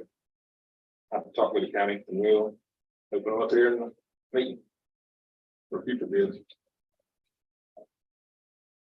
Even like the one we did last week, they weren't comparing apples to apples, and we sat there for 30 minutes trying to compare them, but we'll open them up here. Just open them and give the name of the bidder. That's it. Price, if That's it's a all straight I know. price. If we can do the dollar amount, if it's a straight dollar amount. The straight, yeah, but the stock. Okay. We gotta go back and make sure everything's in order anyway. And you know, we're not gonna award them that way, we're just gonna. No, That's it. that's right. Thank you. No problem.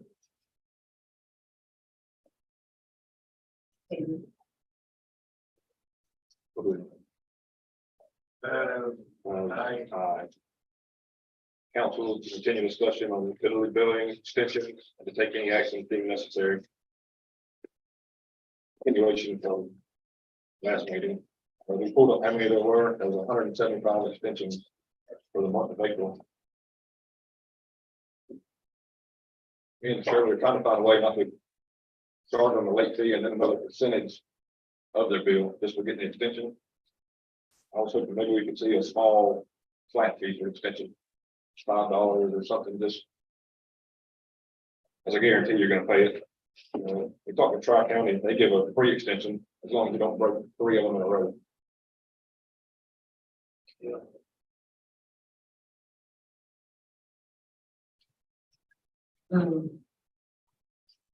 My 2 cents.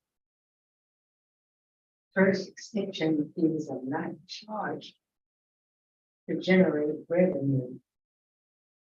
So there's no expected amount.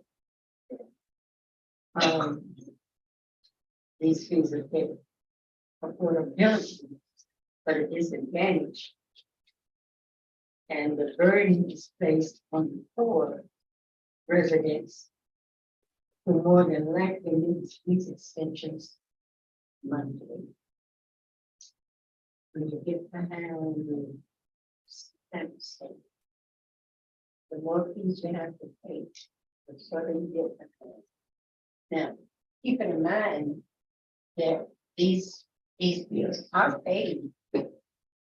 Most of them are not put out, right? Somebody can say Extension, that would be, I mean, know that you're gonna, at the end of those. So, I don't keep it up. It's those probably at the end of the month. That one on there. So it went past the extension, Yeah, still in pay. yeah.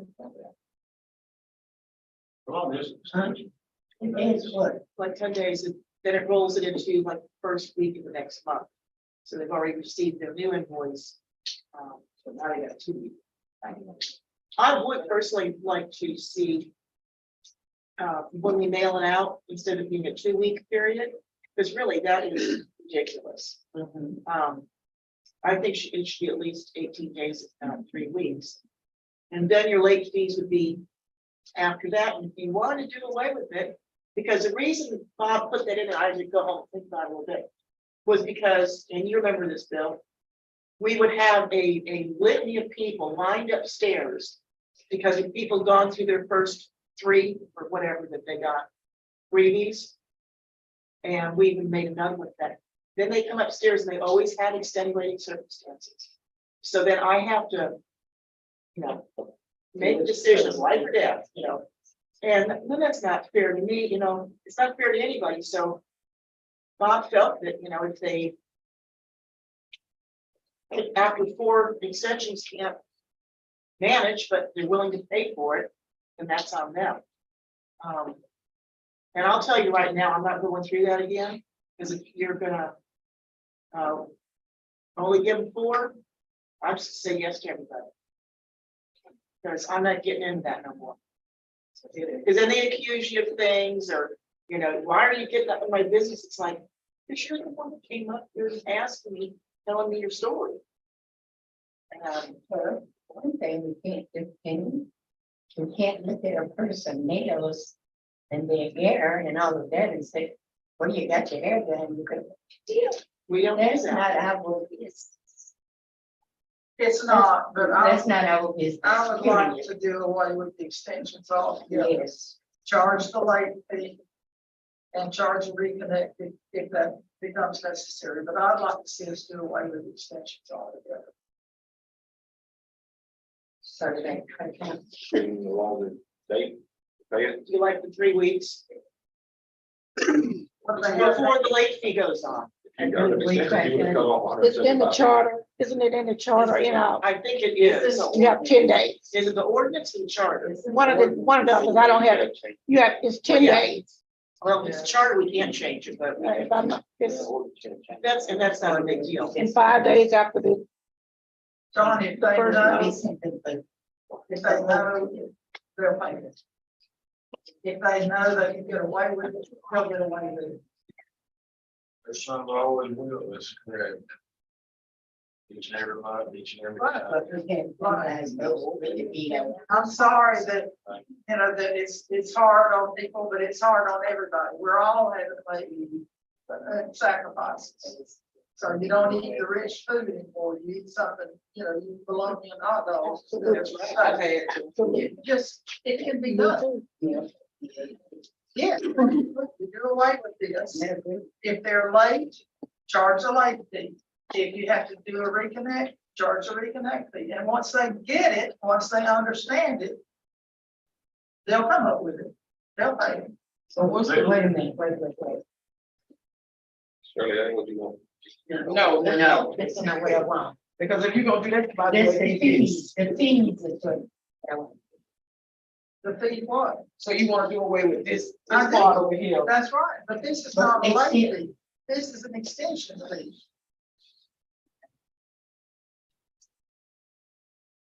Right? What I want is sort of like the try counties. Put in your back for these. So, What is Tri-County doing? Free extension. Only gonna check your extension when you get it. If you want. So if I come up there, if I come up here and I decide I wanna be. You need to be late. Okay.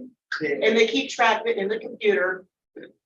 So so every month if I come and I say I need an extension, they I get can two, get it up to how many times? they get 2 free agreements a year. And Okay. after the 3rd agreement, then that's what they pay that It's a extension. penalty fee. Yes. Oh, 75% of your bill, pretty much. and that's what this And comes. then that broken down in the chart, but it's about 75%. What I'm trying to do is help find some way to keep these people water. They have children.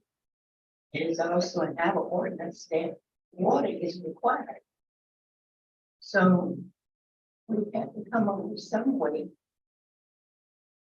Remember, these are our customers and we should try them. We don't have a board. I just. I'm looking. That's me. I don't know if I can do this. I hope the rest of the council will come along with me to do it. But I'm willing to give my monthly salary for me. To put in a pot, so if someone can't afford to pay their bill, I can donate the money to them. Can I do that? Or can we do that? There's already. Just everyone's Out there. So I'm saying, I wanna do it. I'm just saying, if anybody else wanna do it, they're welcome to come along, but I want. So it's good. No, you can, all you gotta do is come up to the city hall and say, I will pay anyone's bill that have not paid it. Okay, You can do that, that way that we give them back. right? You can do that anytime you want to. I would say up to a certain amount. Okay. And I will pay for anybody up to a certain amount, total, Yeah, whatever. you want. yeah, the pot, so a pot's there. Yeah. So we have someone that's in need like that. And the Light Swanee Economic Council does that also. They pay a couple a year. And they're changing their policies. They're getting stricter because they won't do anyone that's turned off. They won't do anything that's not just the current. So, and they're even wanting us to sign a contract saying that And if they make a mistake, we have to refund it. And I'm still trying to get somebody here. I want to talk to you about that. It's like, y'all need to make up your mind. Their income, Yeah, they're on economic fines. Yeah. So they deal with those, that agency, but that's another resource that we always bring up. People that can't afford it. can we make it a 250?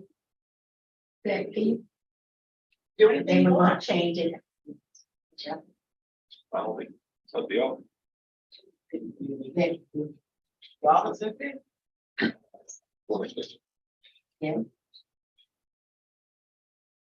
So you get. John suggests $5. You're not using it for regular. It's not about it. We're just trying We to. are creating a problem. Yes, ma'am. That is where my comment is coming at. If you keep giving a person a cushion, they're gonna keep using it. That's right. We can't do this every time we set a budget. We can't keep coming by and chopping it because we don't have to pull it over here. This has nothing to do. with us. It doesn't. Yeah, well, yeah, that eventually does. Penny, what does this money here, what Yeah. what you just put it in the pot and put it to the side? Yeah, it goes right in the, well, we have an agreement in the budget line, yeah, in the water department. So we can use it anywhere else, we use it somewhere else, or? No, it's, yeah, wherever we have budget transfers. So like we have a busted line, we just say we can use that extra money and fix that budget. It's what, 14,000 a year? Yes.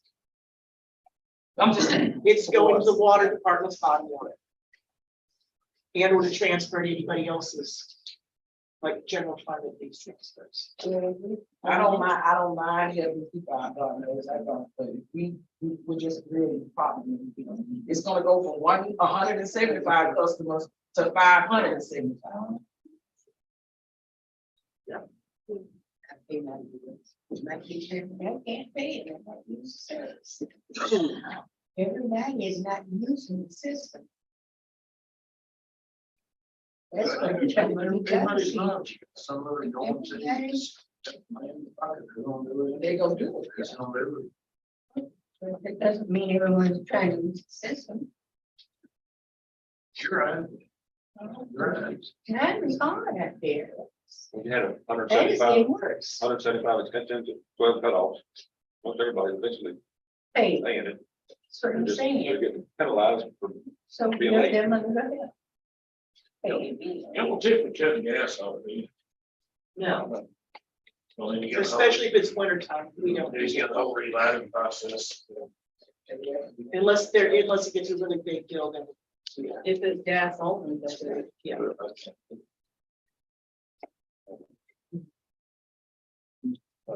was running conditions. You're.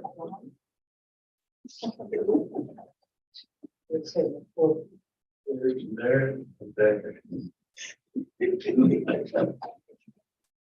Hello. We about 3 weeks out of here there. Yeah, I like that. Yeah, sure. So I was not doing that feeling. And you say, the way the meter is, because that one has doing that. Well, a lot of times, like. Yeah.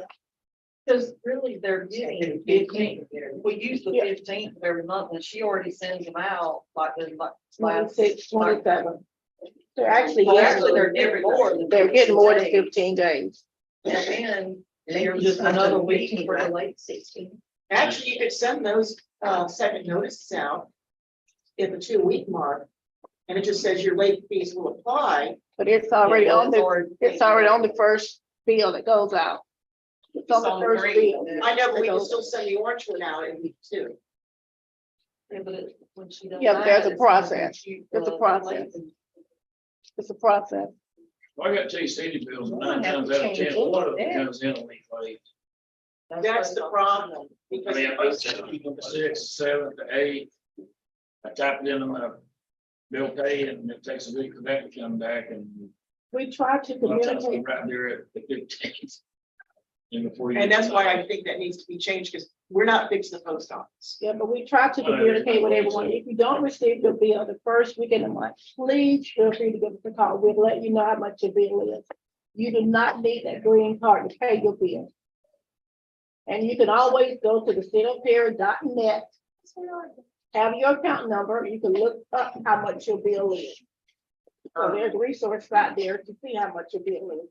So that becomes the inconvenient excuse of, I didn't know, I forgot. Can you look it up by your name or by your You have to address? have your account number. Go ahead and your account number. You suggested 4-3. Yeah. Nothing else That's there. what- Ms. Lois, you had to put the account number in, everything. This month, I got half of my bill. And about a week later, I got the other half of it. The post office hates our bills. Yeah, they hate you so So much. that kind of thing, how much you pay dollar. That's what I was saying.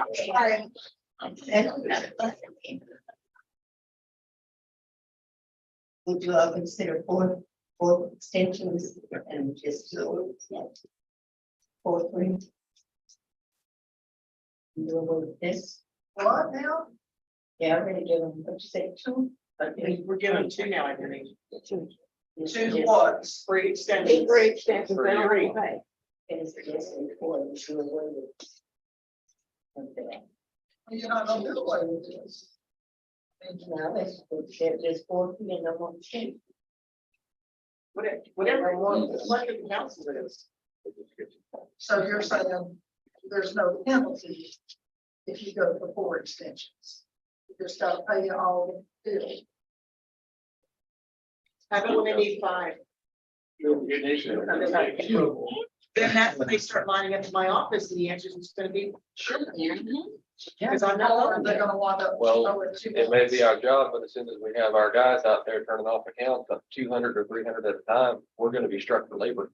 So we're gonna need another mechanic at that point. Don't get shot in another area. 2 or 300 shut out.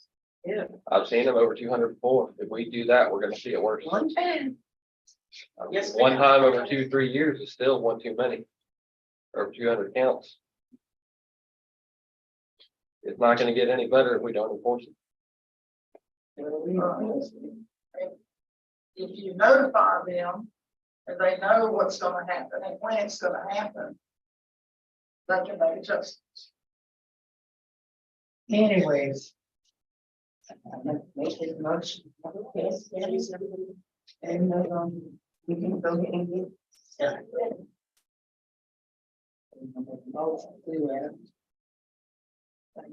The suggestion that John made.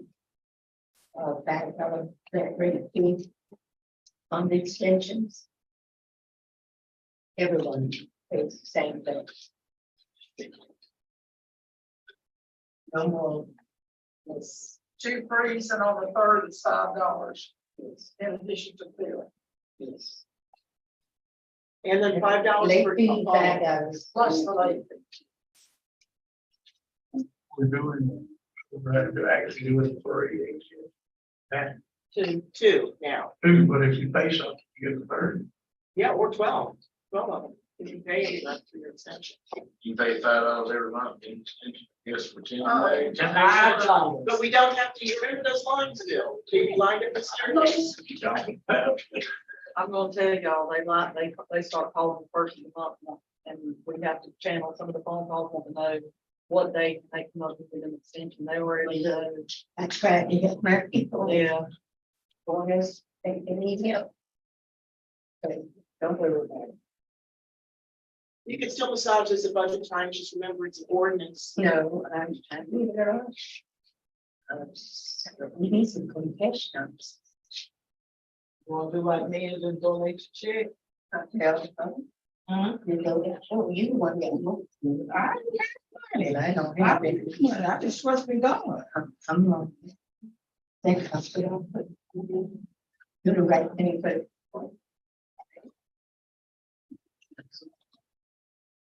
Okay, John, So what have we done here? nothing. Gonna leave it just like it is. I made something, no one And 1 second, so it gets that.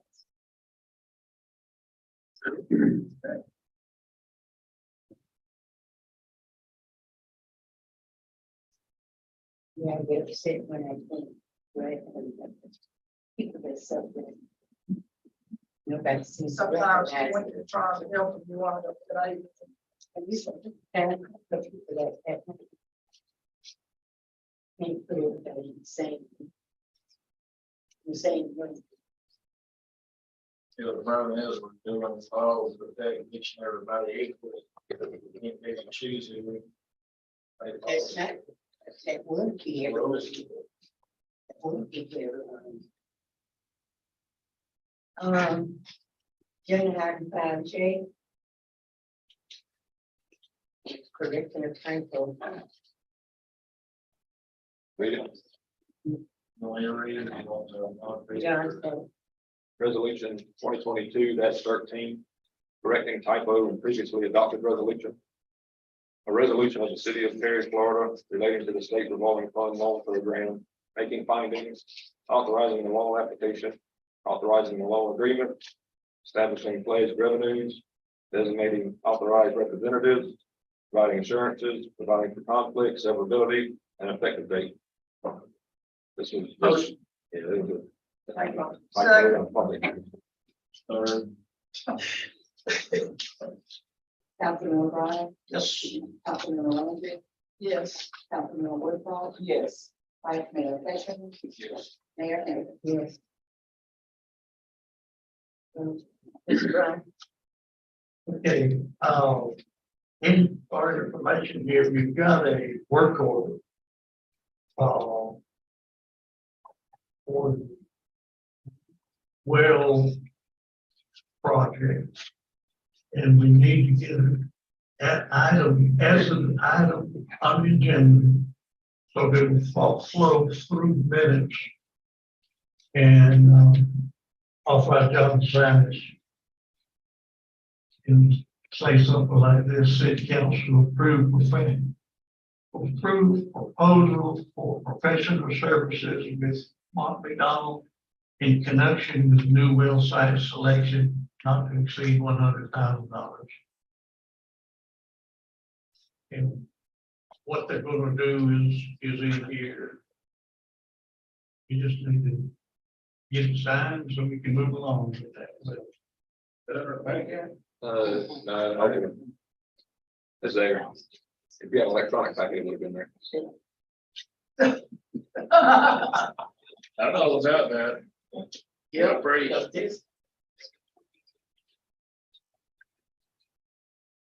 Motion. All right. Second. Councilman O'Brien. Yes. Councilman Ranger. Yes. Councilman Woodball. Yes. Vice Mayor Session. Yes. Mayor Henry. Yes.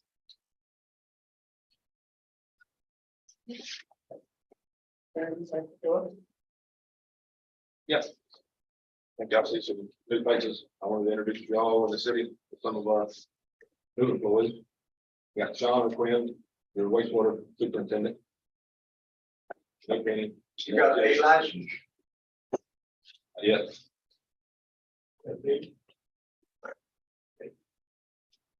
Working to get it.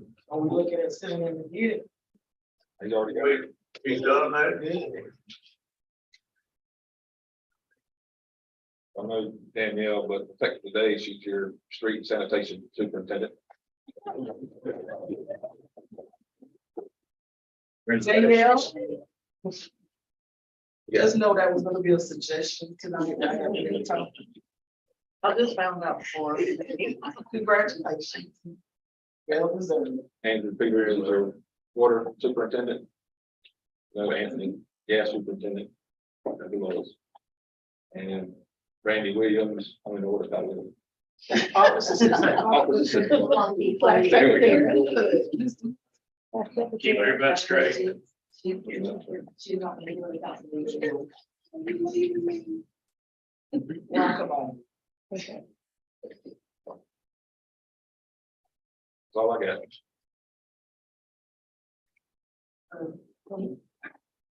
I'm busier than a one-armed paper hanger. I've got grants and bids and grant writer thing, I gotta research that and all these year-end reports, filings, and I just have lists and lists. I'm trying to keep it straight.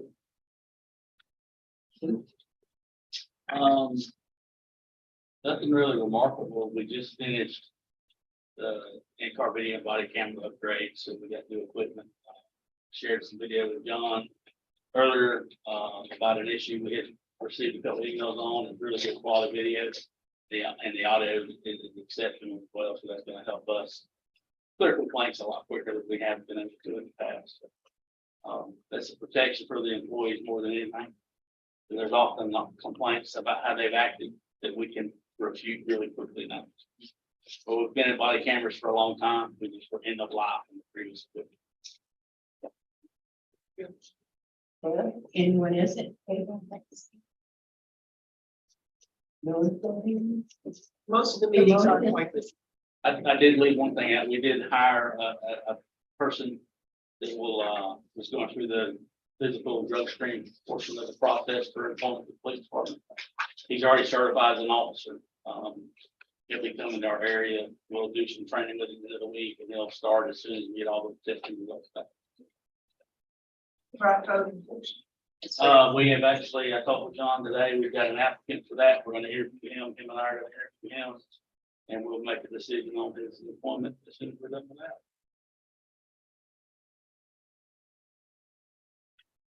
Can't hear. You wanna say anything?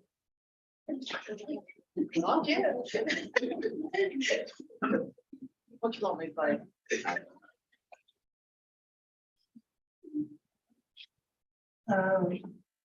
That's great. Yes, ma'am. We go back to that hospital. When all this is going on, they could not shut the water. That is correct.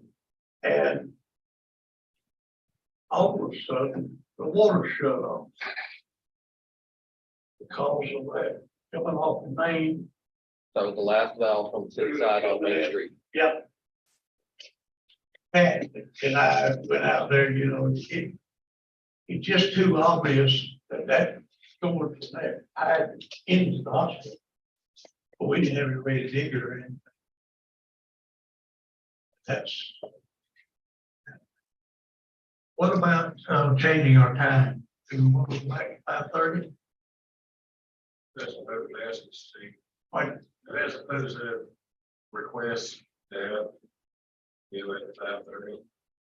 We had other requests, sorry about that. Now that's several. I mean, not like 100 or anything. Probably about 6. It's the only reason to change it. well, I know it And no one- can put a burden on you. And we need to get that part of it off. My opinion. I don't I can't hurt anybody here. Yeah. Motion to go back to 5:30. Councilman Ryan, Yes. yes, Councilman Woodball, Yes. Vice Mayor Fisher, Yes. Mayor Hampton. Yes. I do wanna say one thing. Well, the meeting at 5:30. Empty house. Yep. All the time. Yep. Yep. No one showed up. I hate that you're doing this because I really enjoyed finishing the day out, so I not getting home as late. It was good for the employees. I'm gonna get. Yeah, I like, yeah. It was really good for us. Yes, it was really good for us. Now, can you get home?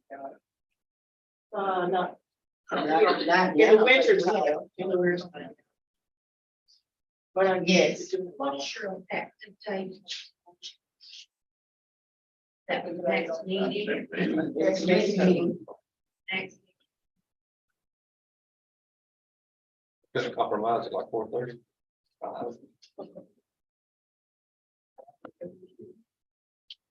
It's 4:45. What was the information? Make that on.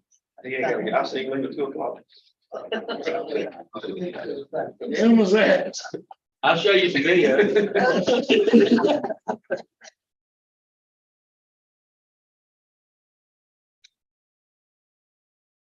I don't, You don't want to come 5:30, you might make. 5:30, yeah. Oh, yeah, sure. That's what she. 5:30. I'll make a motion to have, I'm okay with that.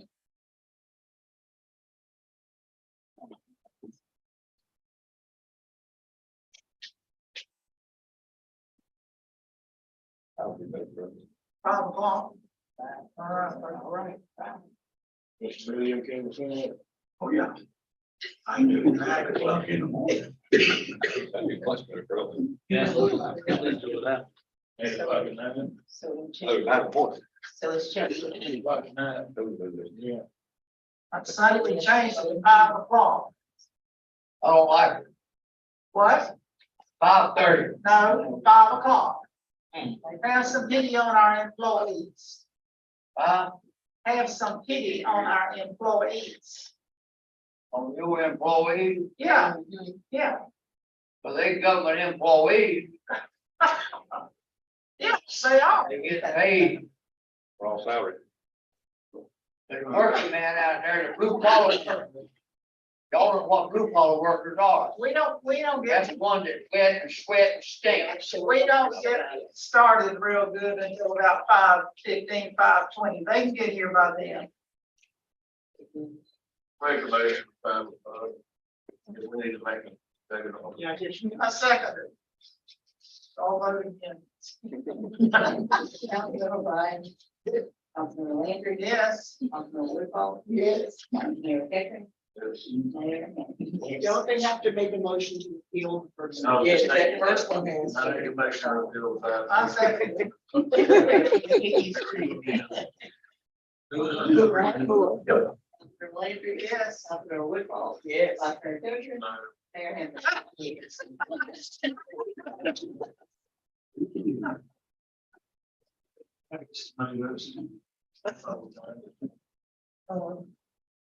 Any place. That's very good. Me, it's my turn. I just want to know what's going on with, the sanitation thing, Oh, well, I was just, Yes, to that. because we tabled that at the last meeting. Off sanitation, maybe. We got the bids back. We did the bid opening Friday. Okay, jump around. okay. The smaller businesses will be paying less, some of them as much as 43% less per month. It's basically, one of them does it on a bell curve. And Waste Pro that is, and their rates are lower for the big guys, like the school district and the hospital, because they're doing bulk garbage. So when they're paying 43% less, but your smaller businesses like restaurants, all the mom and pops, they're gonna be paying 43%, and it's graduated in the breakdown. So, Cubic yard. yes, per yard, there's no container cost on it, it's by yard, and then times 52 weeks divided by 12 months, that's the Cost gave a flat price per yard. Waste Pro had a and the bell curve. filter. And and you can clearly see it with 43 more or 43% less. But for the small guy, the guys with the 2, 3, and 4 yards, they're gonna actually be paying half as much. And I have compassion, I cheer them on, the mom and pops more so than the bigger entities. And they've been getting a break all this time, but if we think we'd like to go with Pops, give it a try. Their trucks are always clean and beautiful, and they're all over the place. Yeah, Dowling Park uses one. Yes. Yeah, I've heard very good comments about the individuals that already use. Out in county. Very, very confident. Yeah, just so happened this morning. About 6:15, I watched the news some more. I think I sent you got the video of it. We It's kind of asked the issues of waste road again. Again. I actually Google was trying to find the video. It's ain't good, but I also saw some history going back 3 or 4 years. It's apparently, what was it, 175 valid Yeah. complaints, validated complaints. Anyway, it's, I guess they got something going on. I forget what I wrote in the grant. I think it's October 1. So it won't happen tomorrow. But my big beef with Waste Pro over the years has been their customer service doesn't handle problems. That's why Danielle and I was getting bothered with it. It's like, so don't tell me you don't have drivers. That's, you know, your 800 number handles it. And Well, there's no point y'all having to. it's They're the ones exactly, it's not, right, so. The bill always comes, no matter what, the truck doesn't always come, the phone don't always get answered. Very seldom ever gets answered. That's right. I make a motion, that we go with top sanitation. I don't think we need to make a motion. Why? You said you had opened the. We're just letting you know. They're not ready. They're not ready. Who's not ready? They're not. Yeah, but it starts October 1, I believe. Because there's no space out there. Okay, I'll still make the motion, but whatever, I'm not gonna change my But mind. after bid openings, it's Don Council's decision. Just I say. understand that. Okay. Yes, you thought. No, please. Place your attention.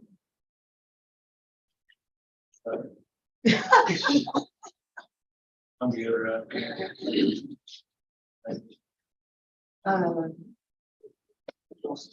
I say something real quick? On the bid, I didn't see an October 1 date on it. And so we assumed that it was after negotiating with the city, but then there's a start date then, not just. Yeah, the contract's Well, expired, it's not so expired. it could be earlier if the city chooses to do before October 1. But just to put that out there to you. Well, I kind of have to probably go between you and Lloyd Waste Pro because, you know, they got some guy that's working for them that's doing the city, so Or what service we'll get in the next 4 months. that's scary. Kick down. Well, I'll get them calling you. What's the term on the contract? It's expired, but we'll see how quickly we can mobilize how to deal with it. Pretty quick. That's what you've been telling me. What did you say before? We'll wait till October 1st. I'm afraid the service we'll get from Waste Pro for the last 4 months, knowing they're getting. Yeah. Yeah. Yeah. It may be worse. It can be worse.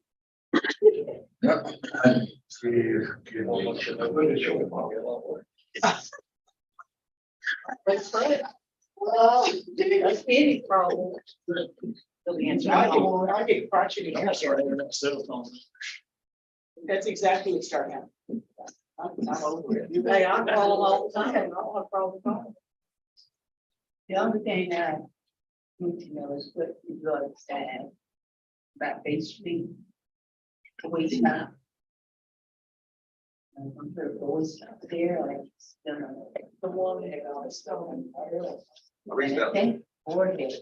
I reached out to the engineer with DOT and asked him about it. He responded back real quick the first time, and then after I sent him all the information, he didn't send anything back to me. There's a rule about, you're not supposed to put any kind of sign up without an engineering study done. Got to study that. Okay. I'll follow back up with him. Joe, So did he cut it, did he cut it back? We were waiting to see what this engineer had to say. He said, told him, Not yet. I know. what? You're talking, I know what you're talking about, Will. We're, in the next day or two, we'll have that interview done. And the person we're looking at is previously a police officer with us. You know, the documentation process, how to write a report. He's done code enforcement before for us when Bobby was here after that. It's not foreign to him, as long as he's acceptable when we interview him. We get started pretty quickly. It won't be a big delay. get him hired. Do that process and get him. And, Ms. Brown. Ms. Curtis, that same. And all. Are we in the process of getting that redone? Got to ask my street sanitation superintendent. I don't start till tomorrow. You don't need to tell us. It's been looked into as far as an overall, as far as all the parks. Me and Daniel had that discussion here a couple of weeks ago to be proposed into the budget. And see where it goes from there, but to put new signs at all of our city parks. Is what was discussed. We'll see what she chooses to do so at this point. But I was the other day when I was over at the Rosehead Park, the trash can right there at the entrance. Looks like the Leaning Tower piece, it's falling into the earth, it's. Not the trash can itself, but the stand that holds it up. somebody probably, got a hold of it, for lack of better terminology. I don't doubt it. That's a normal occurrence.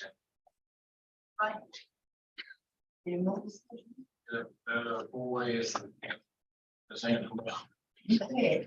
I forgot about it. The one on that, Quincy. So I'm thinking of. Wednesday. Yes. No, I said, yeah, I'm safe and sick, that's 2 weeks ago, it was, basically on. Pizza cut off, Oh, yeah. Thanks. and everybody gets to see Pine is sorry. 2 rows down, Saturdays. Yeah. Oh, yeah. That one, there's a nice style there, so that's it. Yeah, pizza cut off. I know it. Pizza. Yeah, thank you. There's a triangle there in the middle of that, it'd be a multi-way stop. Yes, well, it's kind of at the side of. It's actually considered a little park. There's a bench there in the middle of that. Yeah, it used to be a park. There is a spigot in the middle of it. Was Sherry sitting in that? There is a water spigot in the middle of it, and it is one of our sample sizes as well. Yeah. Let the road back this way, of it. You make it a roundabout, then you don't have to worry. Yeah. You talking about Magnolia? Recall. That's okay, just a second. That's Cypress and Pine. That's close, or that's closer. Yeah. So, I knew you talking about that little bench area. Yeah. Anyway, that's what's up with that. Mr. Lord, Thank you. we're gonna miss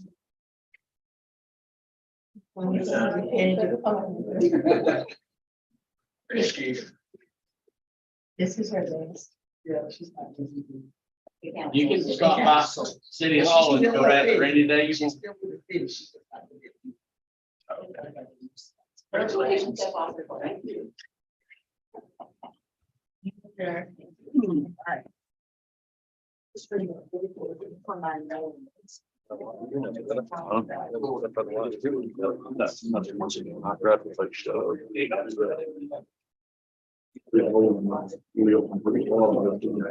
It's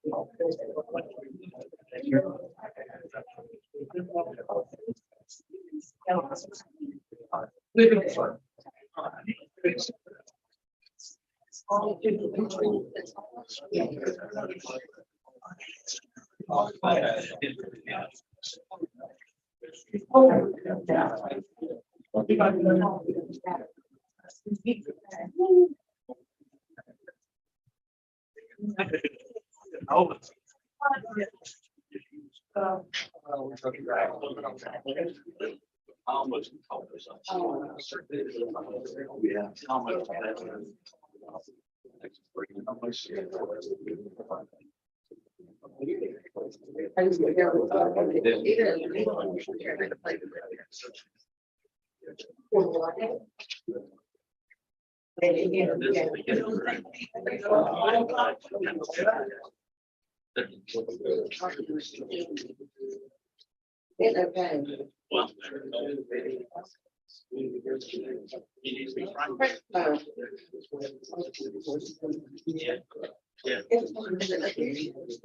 It's fine. It's.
Okay, it is also.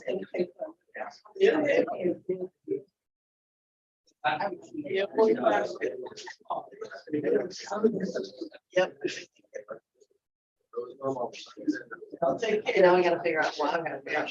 You have a. Okay. Yes, ma'am. And I forgot to give you this, and I told you now, but I'm waiting on you to look at me.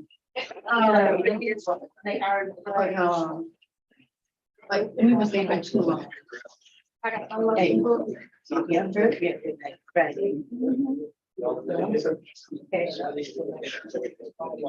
And that's why you gotta like. Yeah.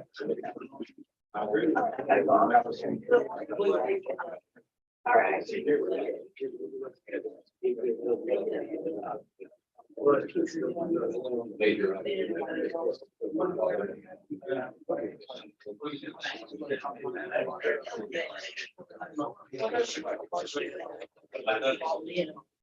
But I'll.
Look at you.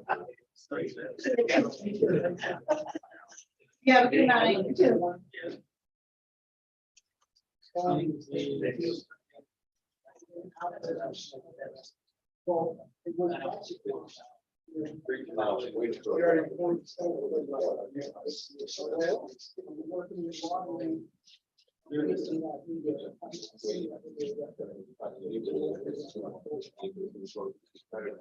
We just played.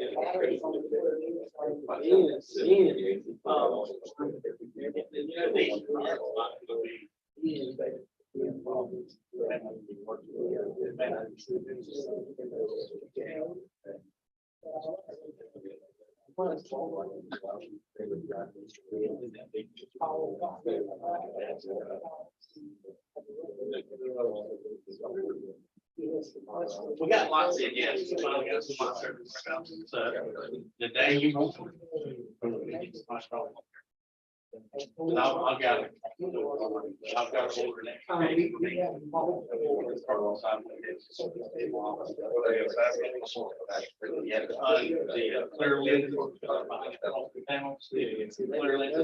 we put two all day.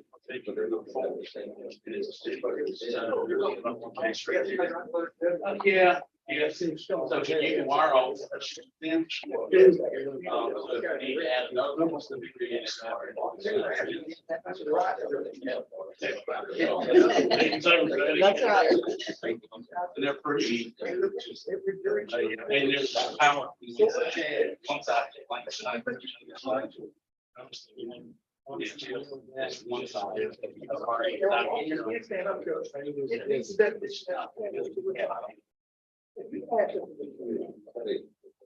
Amy, don't get me while done. I will do that.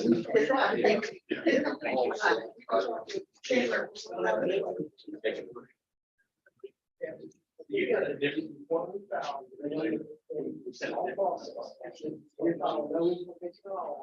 Which I know does, it's relentless, it's relentless. I know I gotta find a way to compare that. Something about that. Or public policy. Yes, they are. It's a piece of the rest of it, yeah. There's one, how do you know? Those things that got done, you'll have to teach them, that's one. Actually, it was in those.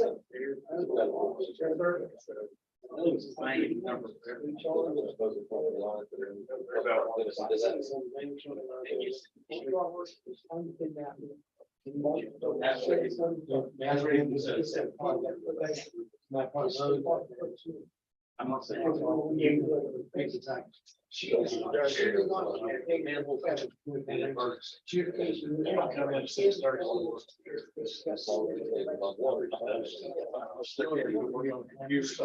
Original charge, just that.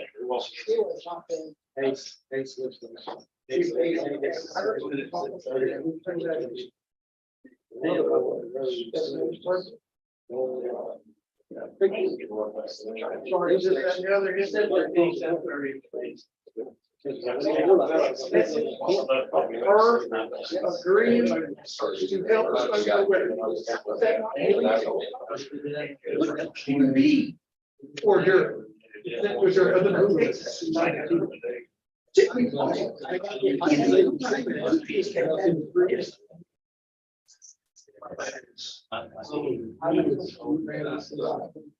I'm just going to go back. Next page, I put up on the screen to go.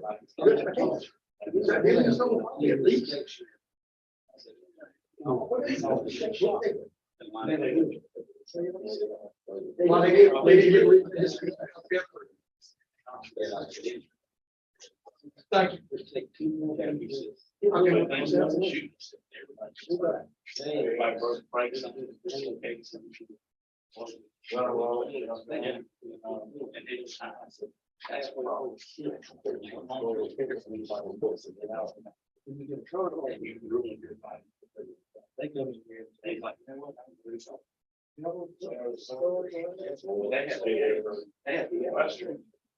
All you gotta do is get on the list. And they also get a percentage of what their disability for their lifetime would be. All you gotta do is get your, I said not in the pool. Get your half of the person listening and leave at the end. It's in good standing. Or other. You have this added visibility. I just say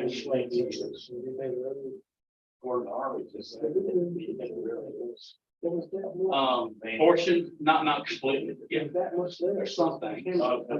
Not enough. So everything's fine. That's thousands of dollars. Oh, yeah. Oh, yeah. All right, well, I'm gonna go. Y'all heading into that door, I'm locking this. I'm not gonna do that one.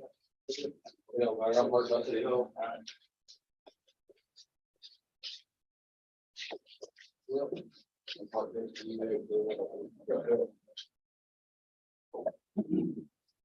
done for one day. Yeah, we can fix this sound system too. Yeah, I got those big, You can't hear anything back there. you don't need those big speakers in your ear. What kind of, You just get a couple of smaller ones, you put like on the sides of the walls and then. You can even do the Bluetooth things. But and you can just have two up here, small ones.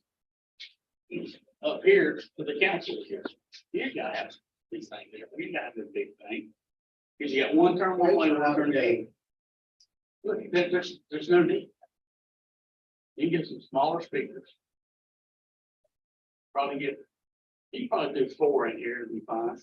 Maybe 6, 2 up here and 2 here and 2 towards the back. so like 3-way 6. Yeah. Something that doesn't look as bad as that either. But that's just. That's what I get to, is one of those, things that. Yeah, Don, we put it to the laptop. Yeah. But it's just started on the screen. Well, actually, Social media. They probably said it. Don't know that. we actually kind of have that. With that setup there. Today. Well, that's what it set up for in the beginning. Now, there's some equipment there that I have to refresh. Talk about this later. And actually, we need to do something different with the screen too. It's all going. Yeah, he said. It's going away to serial board. A's, B's, and C's. C's gonna be it. A's are pretty much gone. I still got it, but like, but Yeah. they still ain't got that with us. No. All right, we